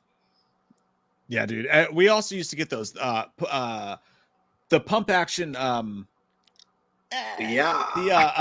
BB guns were a big deal when we were growing up too. So I remember I got a couple of BB guns. Do you remember the Power Ranger gloves that you go Oh yeah. Yeah. we got a pair of those too. But yeah, dude, I could not imagine being a fucking parent in 1996. 1997 and going out and trying to get fucking Power Ranger shit. I remember crazy. Like Steven, which is my uncle, he was like in his 20s, mid 20s, late 20s around that time. And my mom made the older boys, which is him and his brother, go out and get all the Christmas gifts with their wives. And he was that scene in Spider-Man with Tobey Maguire, he was like, I had to beat a little old lady over the head to get this cranberry sauce. He was like, pretty much that's how it was back. He's like, people were fucking nuts for the Power Ranger shit. So he's like, you'd go out there and you'd grab one and they'd be like, give me that motherfucker. Like people were like shooting people in the street for it. Yeah, it was fucking wild, dude. Someone said, Action said Nintendo 64 and Perfect Dark. Dude, the Nintendo 64 was like the perfect time. That was the sweet spot. It was what a complete console. I remember complete my grandma, rest in peace, bought me my first PlayStation, and didn't come with a game, but it came with the sampler. And remember the little rapper guy that was in the sampler for the PlayStation? Yeah. It was a little rapper dude, and you could do like little rap songs with him or whatever. And I played with that for hours because I didn't have an actual game. Finally, I got enough money to go and buy a game. And for some reason, even though I wasn't that even into football, I bought NFL Game Day 96, I want to say it was. Yeah. I didn't know anything about football, didn't know anything about the game, but I sat and I played that fucking game over and over and over again. And all I can remember about it is I played with the Ravens and I had Todd Heap. And there was one play I could do where he would run a little 6-yard stick route and I would fucking beam it to him on that stick route every time. And I finally figured it out and I started learning football. That's probably the reason I love football so much today is because of that. Dude, Christmas is fucking wild. It's like the best. It's the best. Well, back then it was so magical because you would write down, like, again, you'd have to make your list off of magazines that came in the mail. And then hope for the best. The world was a mystery. Well, then hope for the best, and that was what was so magical about it, and so mysterious. And then I thought, like, dude, it was like I felt Papa the Rapper. That was. I felt we were so fucking high tech that you were getting it was a fucking CD, dude. It's a CD that plays a video game. And then I was like, the first time I was like, this is so fucking badass, dude. I got Final Fantasy VII, and it was 3 discs, maybe 3 or 4. They have and those then, thick ones. yeah, it was a thick one. And then Final Fantasy VIII was 4 discs. And then Resident Evil was 1 disc, and Resident Evil was 2 discs. You could play Leon and then Claire. But dude, I thought it was so like, dude, this is like the future shit. And like it was so like you pop that and you like, oh, this is like this used to make music and now it makes games. I was like, yeah, it can't get better than this. Oh, it's like, shit, dude. Yeah, it was like, dude, I mean, and again, I do feel sorry for younger generations that just won't know that anymore. They won't know. Right. They won't know. To be fair, they don't know it because they have it every day. They can everything they want's at their fingertips. Back then, it was a struggle. Colton Kaler, good fucking dude, says happy holidays, guys. First Blood versus Rocky 4. Who wins? That's easy. I'm going Rocky 4. No, dude, Rambo. Rocky's a boxer, dude. Like Rocky's a boxer, dude. He doesn't know how to survive out in the saying fucking which wilderness. movie would you choose if you had to choose? I thought you meant like those actually fighting. No, it'd be Rambo versus Rocky. In a fight, it's Rambo. Yeah, in movies, it's Rocky 4 for me, easy. Yeah, I'll probably pick Rocky 4 myself, even though I love because it took me a while to appreciate Rambo First Blood. It wasn't until I got a little older and a little bit more wise into the world, like why that movie is so impactful, and like I didn't know anything about the Vietnam War, like when I was a kid, and what they went through and what the struggles that happened to them. And it wasn't until I got older and I'm like, man, that was a fucked up time. And like that guy was just trying to get something to eat and they were running him out of town like, piece of shit. But it's Rocky 4 probably overall. But yeah, it's so rewatchable, dude. I could watch Rocky 4 every day of the week and just be like, why you pushing? That's how I started my morning. Why are you pushing? but I will say, I will say the end, First Blood, the end speech with Troutman. Where were you? Yeah. They asked me, I didn't ask them. That is probably like, I don't know how in the fuck Sylvester Stallone didn't get an Academy Award for First Blood for that end speech with Troutman. It's some of the best shit I've ever heard in my life. It did jumpstart his career though, so I mean he got something out of it. But you're right, he should have gotten a fucking award for it, no doubt about it, man. Great question, Cole. But here's the other question: do you think that Sylvester Stallone should have got an award for Rocky Balboa? How he talked to his son in that alleyway, dude. Sylvester should have had like 4 fucking Oscars by now. It's bullshit. It's a joke. Taylor Paulson, I became pretty tight with the Coleman Bros and reached out to them and helped with donations for Halloween Infernos parts 2 and 3. Super cool dudes. Yeah, dude, we love the Halloween Inferno. They're good guys, man. Yep.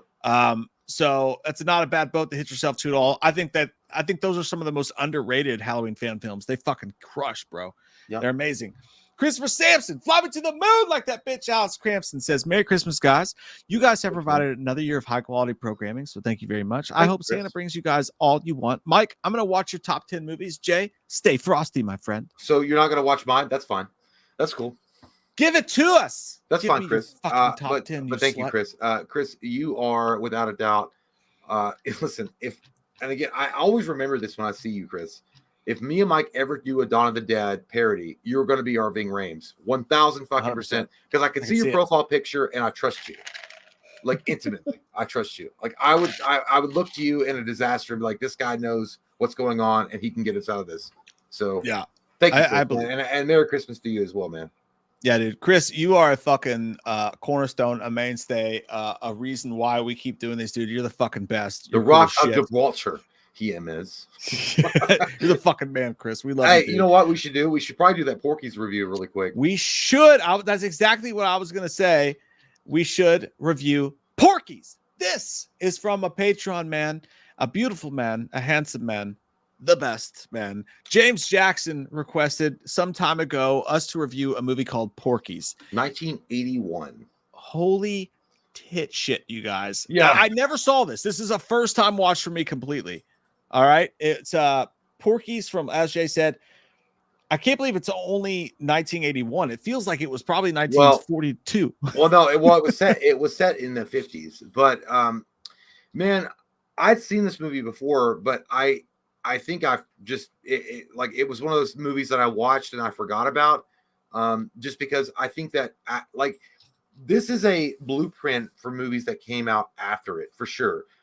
This was a blueprint for something like Revenge of the Nerds, American Pie, and some some other movies like that came out. But it's one of the weirdest movies I've ever seen. Like it really is, because like it seems like it'd be a comedy, and there are comedic bits into it. Like there's one part where they actually go to Porky's strip club, and I did laugh when that guy ran. He's like, "Where are you at, you son of a bitch shit?" He calls it son of a bitch shit. And then when the gym teacher is talking to the principal, and she's like talking about like grabbing the young boys' dicks to find out which dick was in the glory hole, and he's like, "Please call it Tallywhackers. Penis seems so personal."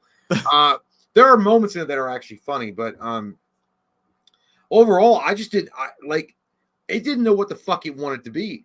There is like some raunchy comedy, like early, and again, you can see the beginnings of American Pie in this. You can see the beginnings of like a Revenge of the Nerds in this, like 100%. Like it's all there, but then it goes into like This Boy's Life or The Outsiders in a lot of aspects, and I'm like, okay, so you just like, we were having fun, and then your dad came over drunk on Natural Light and says, "I hate black people and queers and Jews."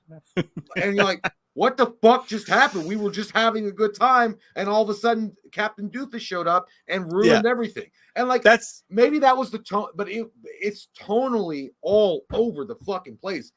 And Kim Cattrall is hot as fuck in this movie.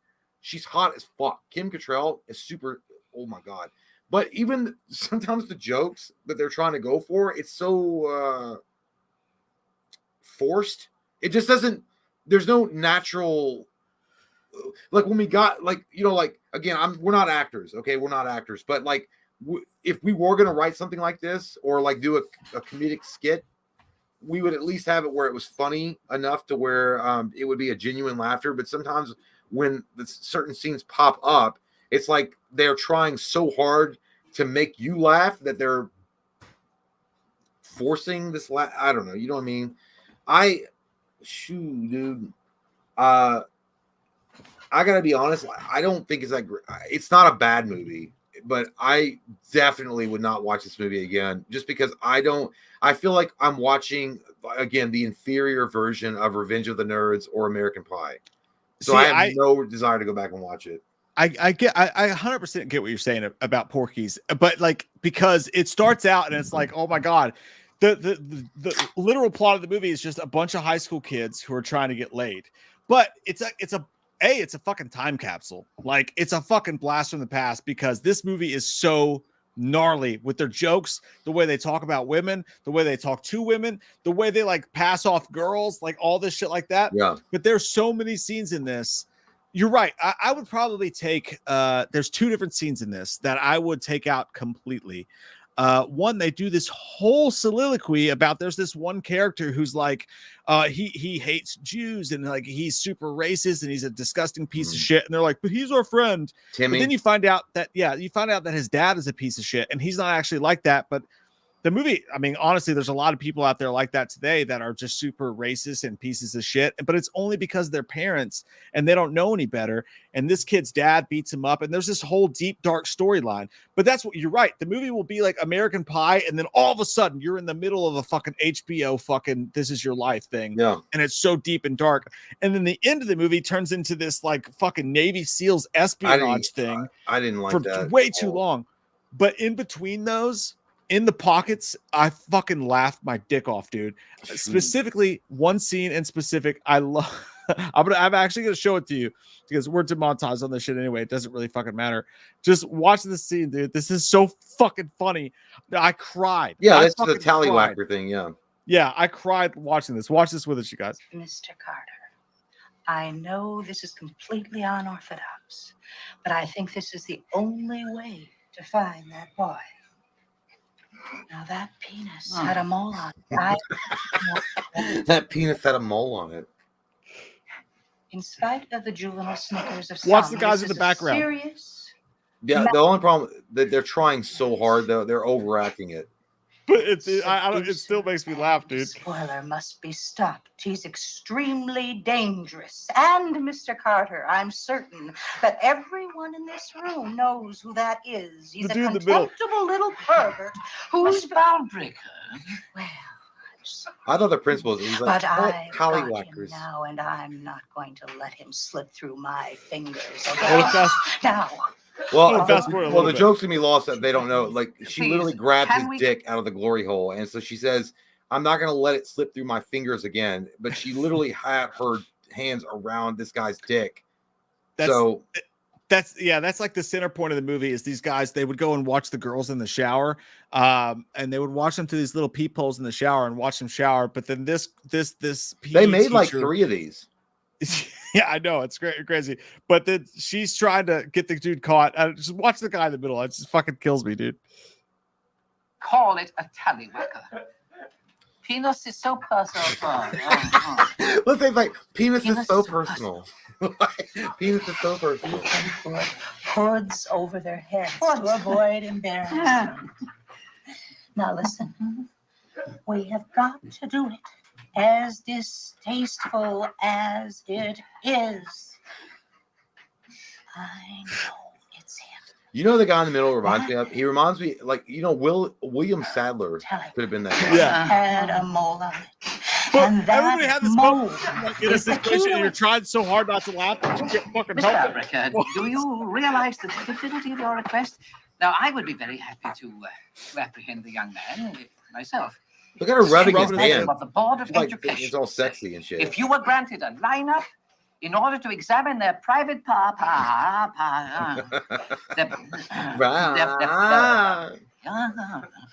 What's the breakdown when he says their it? private parts for an incriminating mole. Mr. Carter. Mr. Carter, It is. I think I have a way out of this. We call the police and we have them send over one of their sketch artists. Draw me a dick with a mole on it. And Miss Ballbreaker can give a description.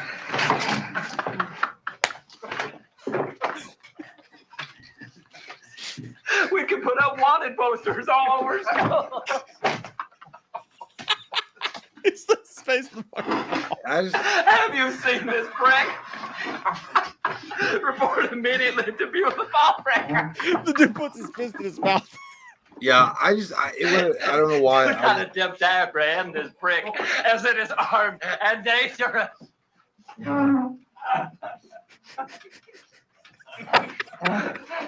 I thought the principal was funny. If they ever remade this movie, Henry Winkler would be a really good principal. Oh yeah. In this scene.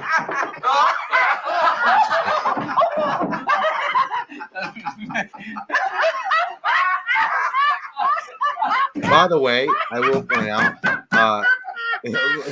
Eisenhower smiling as well.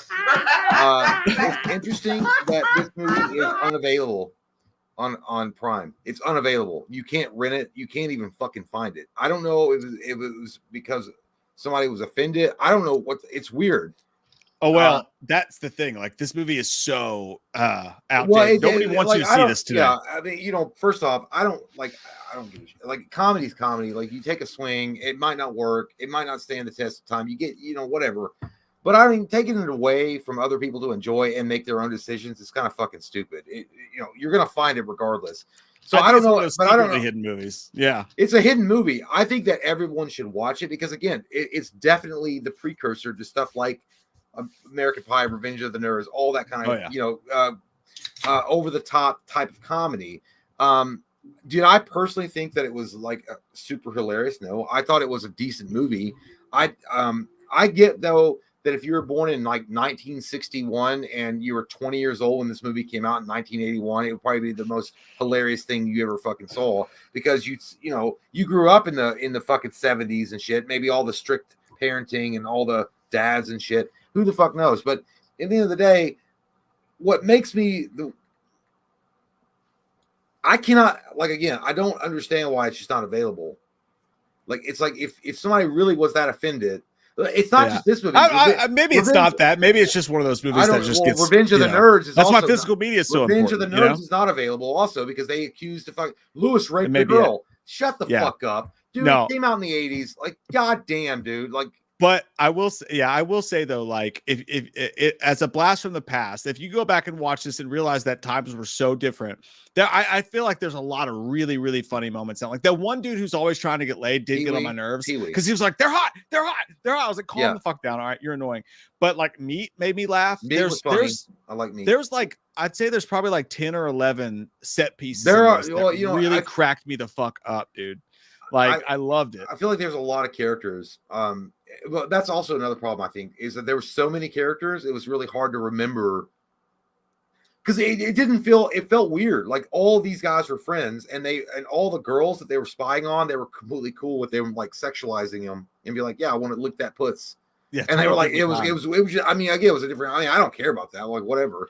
But I mean, it was weird. It was kind of like it's just a strange, it's a strange movie. I'll still give it a 6.0. I think it's above average movie because you don't see these movies like this at all. And they gave it, they took a swing. Even back then, they took a swing. It really was American Pie before American Pie. Yeah, it for really sure. was. I mean, like all the it was the blueprints for it for sure. It was the rough edge of what American Pie will grow up to be. But at the end of the day, man, like maybe we were just born too late to enjoy it. Like Mike and I are an American Pie guys, right? We're American Pie guys. And like in 30 years, when people go back and watch American Pie, or 25 years or whatever, they might look at it the same way as people look at Porky's. They might like, oh, what a fucking disgusting ass movie. And I don't I don't think that Porky's, like, don't get me wrong, I don't think it's disgusting. It's not really my movie because maybe I'm just so far removed from the subject material. Like 1954 or whenever it takes place, or 64, it's like I didn't think they acted like that back then, but maybe they did. I don't fucking know. Yeah, I have no idea. I just know that like just watching it for the first time, and again, never seen it before in my fucking life, dude. It really was watching. It was like a time capsule of what American Pie would have been back then, and a lot of it's fucking crazy and wild. And like you said, it does get super dramatic at times. You're like, whoa, weird. When did we go to the HBO or MTV True Well, Life for a second? But you like, know that I scene laughed in the so locker many room, times, dude. Well, in the locker room, where there's one scene where I think the one that doesn't like Jews or blacks or whatever, I think it's Timmy. Timmy. But they were like, oh, come on, man, Brian's a good guy. And you see this obvious Jew guy in the back that he's putting his shirt on and whatever. He's like, well, I want to go fly a kite. He calls them kites. He doesn't even say the fucking racial slur right. Yeah, And then they're like, no, it's just so dramatic. And then he's like, oh, to me, I swear to God, I thought he was closeted gay. Timmy, I thought he liked the guy. Like he thought he was hot, and he wanted to make out with Robert him. Patrick would have played his dad so good in that role. By the way, Yeah. Like, by the that way, would've I been didn't say perfect. anything. I didn't say anything racist. I said kite, like you fly in the sky. I'm not Yeah, that's what saying they the said in the actual movie. racial slur. That's what's yeah. So, but I mean, the actual racial slur, like even the Jewish guy says, "You're so stupid, you can't even say it fucking right." Right. But my point being is like, and then toward the end of the movie at the dance, the dad shows up and beats the fuck out of his kid. And it's so like this boy's life, like Robert De Niro beating the shit out of Leonardo DiCaprio. And then like the one guy, Timmy says, I think it's Timmy. He's like, if growing up to be you as a man, I'd rather be queer. But it was like this heavy fucking shit. And like, and it's like all this comedy was going on like 5 minutes. And then it's like, guess what? I don't like black people. And like, oh shit, we got to feel a certain way now. No, it's true. There was that. And I think honestly, it comes down to like, whereas we don't have comedies like this today because everybody's so sensitive. Back then, they didn't really know how to make comedies like this, so they tried to make it a drama. That's just the way I think it's a good idea. No, I think it was a great thing. I think it was a good thing because what you did was you softened the blow with comedy. You like the message was there, obviously, that you shouldn't be an anti-Semitic or a racist, but they hit it, they buffered it with comedy. Maybe they didn't, but the execution wasn't great. But I did like the idea, like, because Brian, who's the Jewish guy, is invited into their group and helps him take down Porky's. And it's all like, it's like, oh, and obviously the guy that the kid that was racist, it started at home and they exposed the father for being that. Yeah. I mean, I think I'm saying like movies are scared to talk about shit like this anymore. They're scared to. For sure. I think at the end of the day, for me, man, what I would put Porky's as is like, it had all those shit and those weird dramatic moments in it, but it was it was a I had a fucking blast watching it because of those weird like whatever's wrong with the movie, I really enjoyed it because of the pockets of like camaraderie and like the just dudes and girls laughing together and like these teens getting together having a great time. Like when the dude's drunk and the cops try to arrest him, but his friends help him. Like I had a blast watching the camaraderie and the comedy between the friends and like the setups and shit. And the like girls that. give it back. And the girls give it back too. It's not like they just take it on the chin. Yeah, it felt like it was just as it had moments of fucked up in this for sure. But I think I don't know, man. I enjoyed the shit out of it. I had a good time with it. It'd probably be like honestly, I'd give Porky's a 7.5, like a strong 7.5. I had a good time watching. I give it a 6, but I will say I give it a 6. It's a strong 6, but I will say I do want to watch Porky's Revenge. I do want to watch the sequel. I do want to watch the sequel to it. So, take that what it is. How many are there? I think there's 3. Is there 3? I would definitely watch I think I don't know. But either way, it's if you've never seen it, you should go watch it. Like you have to go on the high seas, which is unfortunate because why is it not available? I don't understand. Like just because you were like it was a movie, man. Like don't take it away from people to watch. Yeah, who knows what? I don't know. I don't know what I don't know if it's a licensing deal or if it was like, oh, it's too offensive. Yeah. If that's the case, fuck you. It's so rare for me to see a movie that just makes me stomach laugh, and like this movie made me stomach laugh like 4 or 5 times. Like those scenes like that, or the girl who barks like a dog. That whole thing.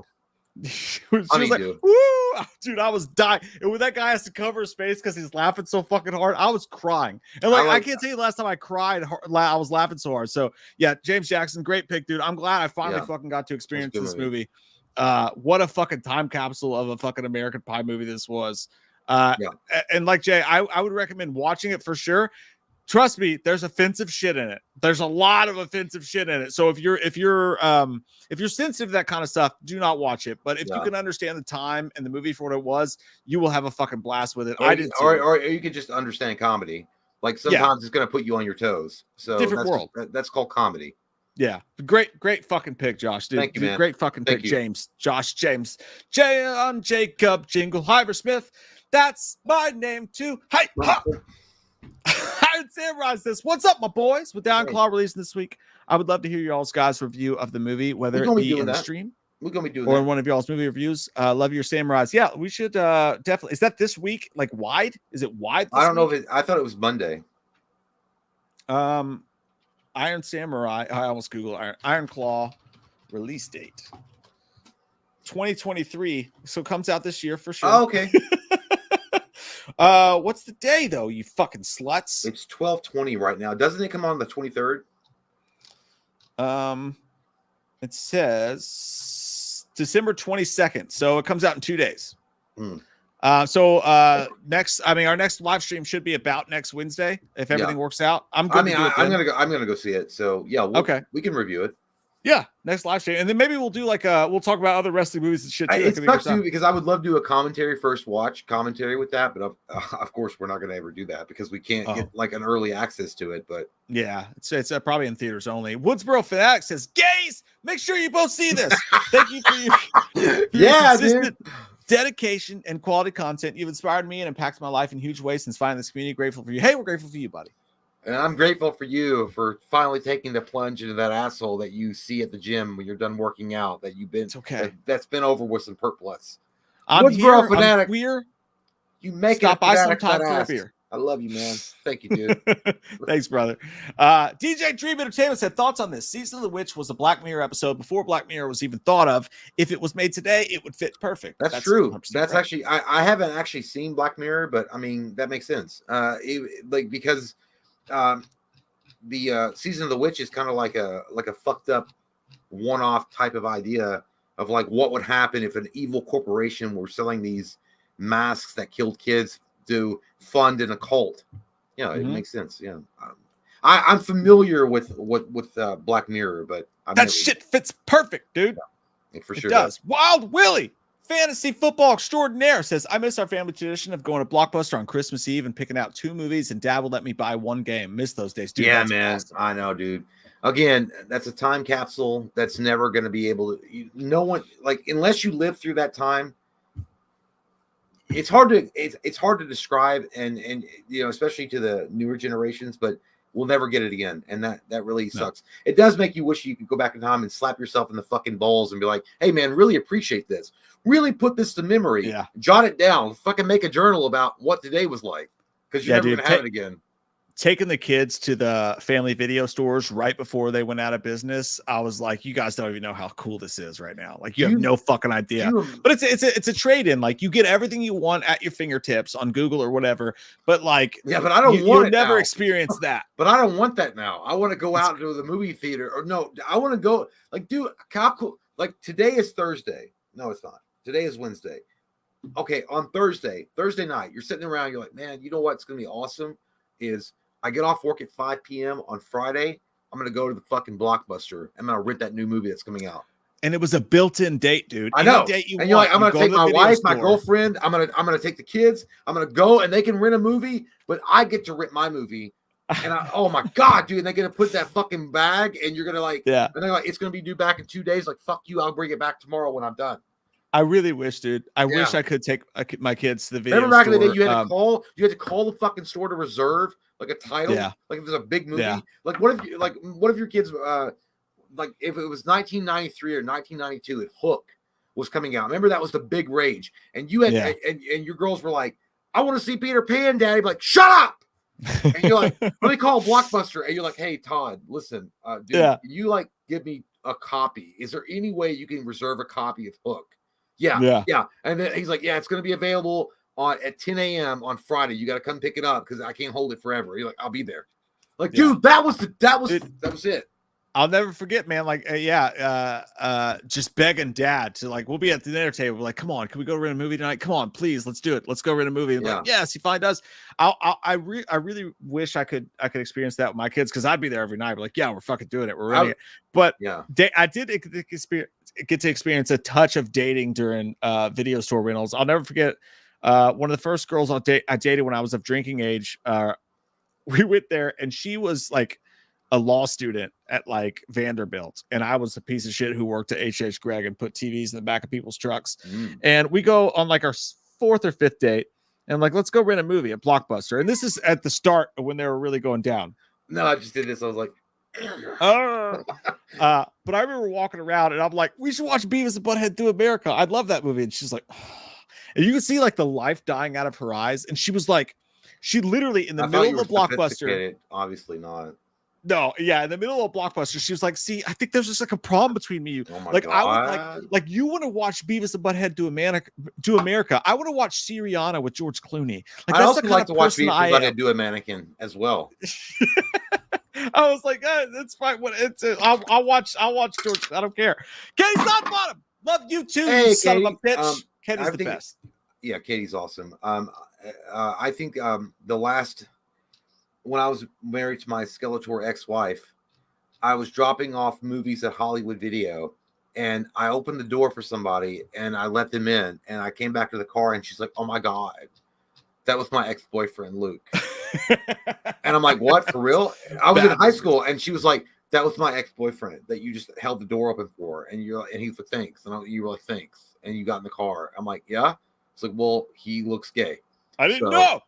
No, I didn't know who he was. I just held the door. But yeah, that was as far as dating. That was the last time I remember going and parking and dropping off some movies at Hollywood Video. I had to drop them off because they were late, and she was in the car, and Luke, her ex-boyfriend, was coming in as I was dropping the movies off and held the door open for him.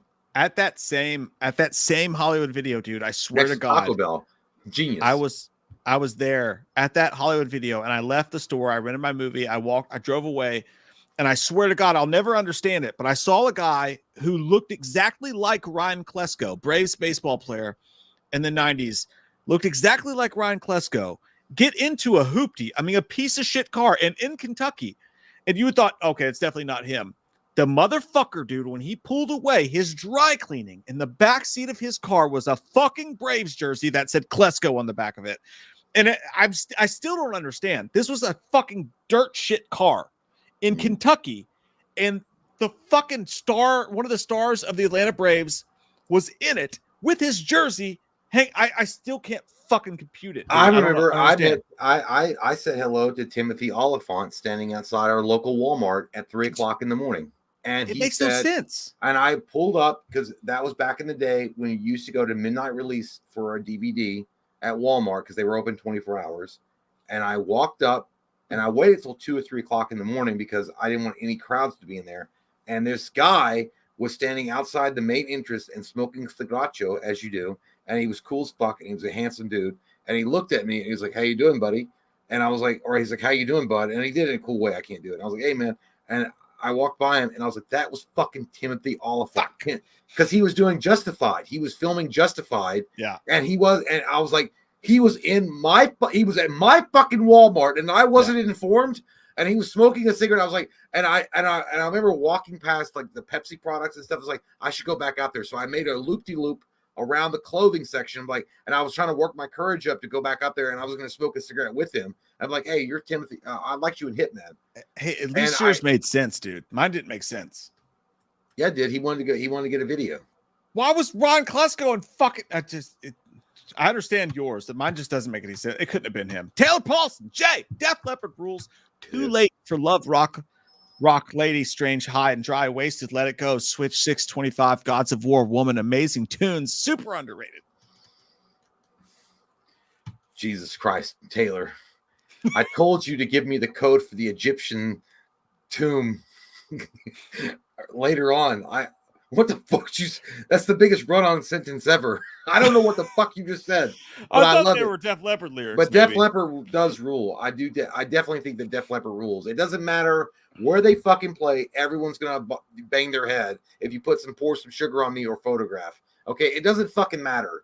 Okay, but I do agree. Def Leppard does rule 100%. Photograph.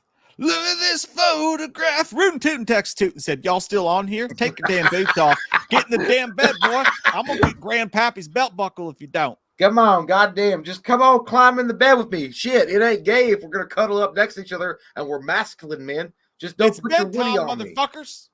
Hey, yeah, it is Love you, bedtime. Rick, It is bedtime. But thanks It's getting there. dude. Sun's real low, big guy. Pop Culture Pat says, "Merry Christmas to you and yours, Merry guys. Christmas. Merry Christmas to you. Thank you for another amazing year of Wham. Would love to do a video with you guys sometime. Come on, take your pants off. Sit on the casting couch. We'll interview you. Who knows what will happen next? Anything could happen, Pop. We just got to take a couple Pat. of pictures of you, Pat. Yeah, no big deal. Don't be scared. Don't be scared, Pat. Will said, "Fuck it." Will's like, yeah. Will said, I was going to write a message and then I said, "Fuck it. I don't care." He said, That's what he did. he walked away. He pointed at us. Thanks, Says, Pat. "This one's for you." Thanks, Will. Thanks, Will. Nerd Da. Hey, what's up, you sexy flesh rockets? I like That's it. what my dad calls me. I have fond memories of watching Porky's with my dad. You should try Hollywood Nights. P.S. What do you think about full moon movies? Puppet Master, Demonic Toys, I love it. etc. I love it, dude. That's also full moon movies is another intrinsically like nostalgic thing for me. I remember watching Puppet Master early on, Puppet Master 1, 2, 3, and I think I even watched 4. I even have Jester. Was it Jester? I think so. The cowboy with the 6 arms. No, there was actually a Jester, 6 gun or 6 shooter. I had him too. I thought the Puppet Master movies were really fun and they were kind of silly, but they were so unique. The first Puppet Master movie was meant to be a horror. The second one was a comedy. The third one was even dumber. But yeah, I definitely remember full moon movies. Didn't they do They're still making shit, man. didn't they do Left like and right. subspecies or something? Like it was like the guy looked like a fat meatloaf dressed I as a think so. Yeah. vampire. I think so. You Yeah. know? Yeah, Yeah, I think dude. so. I like full moon movies. They used to advertise full moon movies on the back of the comic books that I used to buy. You get like at the Yeah. very end of the comic and they're like full moon movies. The Like perfect place to. Subspecies 3. The perfect place to be honest. Yeah. I never got into it as much as Jay did, but I do. That's a staple of fucking youth for sure. Taylor Paulson. Growing up, I was really into Blink, Sum 41, Good Charlotte, Creed, Smash Mouth, Kid Rock, Newfound Glory, No Doubt, Linkin Park. I love music as a kid. Dude, Yeah, man. us too. All of the shit you just said. All of it. Every bit of it. Every single bit. We would call the radio station ourselves and request songs from each of the bands that you've We just did. listed, and we would we got hit on by a radio DJ while we were young boys, and That's a true story. I'm not going to get into it, but he wanted us to come up and hang out with him. But Yeah, we used to call the radio station and like try to get on the radio, and we did several times.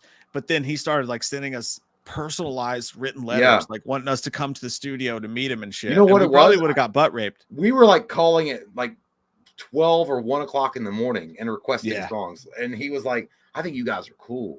I'm like, "What?" Yeah. Thanks, Richard Stick, or Yeah. whatever the fuck that guy's. That was creepy. But hey, you got good taste in music, my friend. DJ Graham, I'd love to see a Rick James biopic. Dude was a rock star and did unspeakable things. So many wild stories about him. I just love musician biopics in general. I feel good. It's what it should be called. Yeah, Rick James would be good. Rick James would be a good biopic, Fuck your couch. and I'm sure it will happen in the future. Like, I'm sure that's going to happen along with like a Whitney Houston biopic. I'm sure they're in the pipeline. So yeah, it'll be good. I'll watch DJ. I would. Kenneth Young, I love music biopics too. Kenneth Young, thank you so much, dude. Thank you. Hey, if you haven't seen Rockstar, by the way, it's a fictional story, but still, it feels I think like a lot of music- musicians go through that. Yeah, it's a true Parts of story it, yeah. in its heart. DJ also says, by the way, hearing you guys talk about Porky's reminded me of Animal House. Is there a review for that one? I don't think we ever did that one. No, which is weird. We should do that. Like, we should. Animal House is like it's obviously it is what it's a classic. Okay, it's fucking sexy. Yeah, I don't think we've ever done one though. I don't think someone mentioned earlier, are we ever going to do a man versus movies again? I I think heard that, yeah. a coming of age, like high school, like American Pie type movie, man versus movies would be a fun. No, movie. I said we're definitely going to do another one. I just don't know what it's going to be, but Yeah, that We'll could be a definitely fun do time, it, man. yeah. That's a good point, DJ. Thanks, man. And Taylor Paulson says his name was Tyler Durden. Says, by the way, when you guys talked about your friendship the other stream, that was so cool. I reached out to a few of my buddies I grew up with the next day. hey, That's man, fucking that's awesome, cool, man. dude. You should, man. Like, reconnect with your bros that you haven't seen in a bit. I mean, listen, Yeah. you only get one shot and one life. You not don't do worth- not it's miss not your worth- chance to blow. Yeah, for sure. Mom spaghetti all over your sweater, and his real name's Clarence. Hey, Clarence had real good parents. You don't want to waste the opportunity, man. Like, yeah, it's not worth it. Like, maybe there's some bad blood, maybe there wasn't, but if you just lost some touch with them, touch them again in the wiener, and be Yeah. like, hey, man, I missed your wiener. That's a beautiful thing. But that dude. that is cool, man. Like, yeah, definitely. And I would reach out to more people too, but it was really just me and Mike and my brother. So there's not really anybody that we're missing out on, or I'm not. So No, it truly is a beautiful thing, man. Like reaching out to friends from the past, like everybody's fucking in the same boat. Like it's easy to lose touch and shit. And I think like when the Blink-182, the last album came out, I think a lot of people felt that way too. The whole song of One More Time and shit like that. But I feel lucky as fuck that Jay and I have always had this close friendship.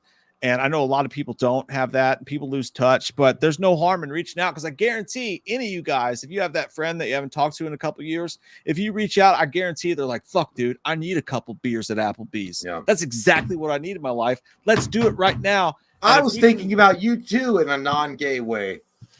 if we can inspire you to do that, then by God, fucking do it. That's awesome. That's the best thing we can ever hope to offer. And before we go, Taylor, and thank you for that. Before we Thank go, you, Taylor. this son of a bitch, speaking about old friends who just pop around from time to time and drop bombs on your mouth. Tim C Yeah, man. at the end with the fucking firefight dick says, sup, boys?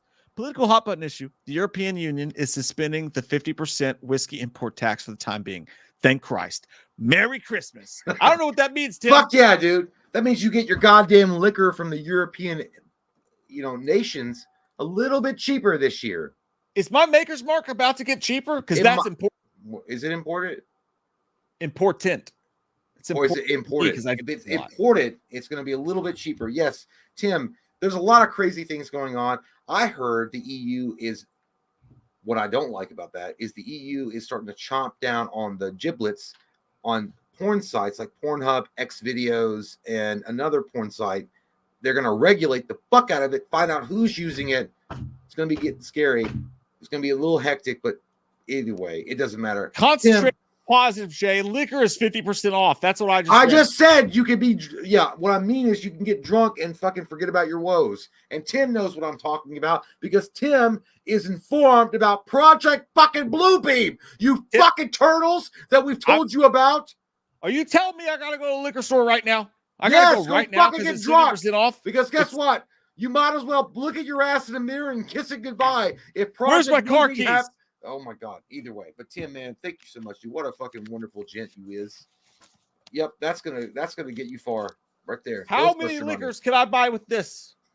Fucking ticket to jail for trying to pass off false money. These are euros. That's not false money. It's euros. Ah, Jay. I see. Okay. Get it together. Be cultured, you fucking swine. Gozerian. cultured. It's Gozerian money. It's Gozerian euros. What an asshole he is. fuck. Hey Tim, I hope you have a Merry Christmas, dude. And thank you so much, dude. What a fucking awesome dude. And that's it, guys. I gotta Tim. get out of here. Tim leading us into the sunlight, into the Christmas sunlight. There's no sun in Christmas. Yeah, we Hey, won't be hey. back until next Wednesday, so we're not gonna be here with you 1 on week. Christmas at all. It's been 1 week since we saw you stream.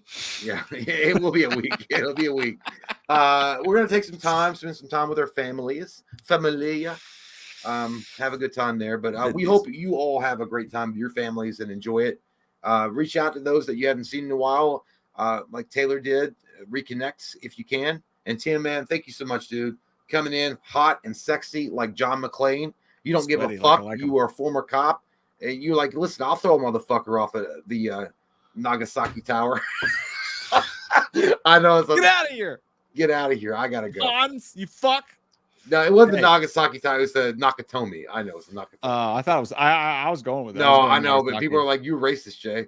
Like, well, how No, you gonna say Nagasaki when we Damn. dropped an atomic bomb on those What'd motherfuckers?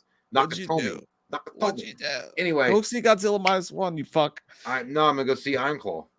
We love you, Tim. We love all of you. I hope you guys have a Merry Christmas. We hope you guys have a Merry Christmas. We're gonna sleep with all of you as Eventually, soon as one Christmas day. is over. 18 like- and over. 18 and over only. Yeah, if you're over 18 when the clock strikes midnight, we're gonna show up and you're gonna blink, and then when you unblink, our dicks are gonna be in your face. Oh man, this got dark. Yeah, Yeah, wrapped in a- we're gonna be a Terrifier 3 Mistletoe. as a demon. you gotta kiss the mistletoe. We Yeah. love you guys. See Good you night. guys. Thank you guys. Merry Christmas, you fucking sluts.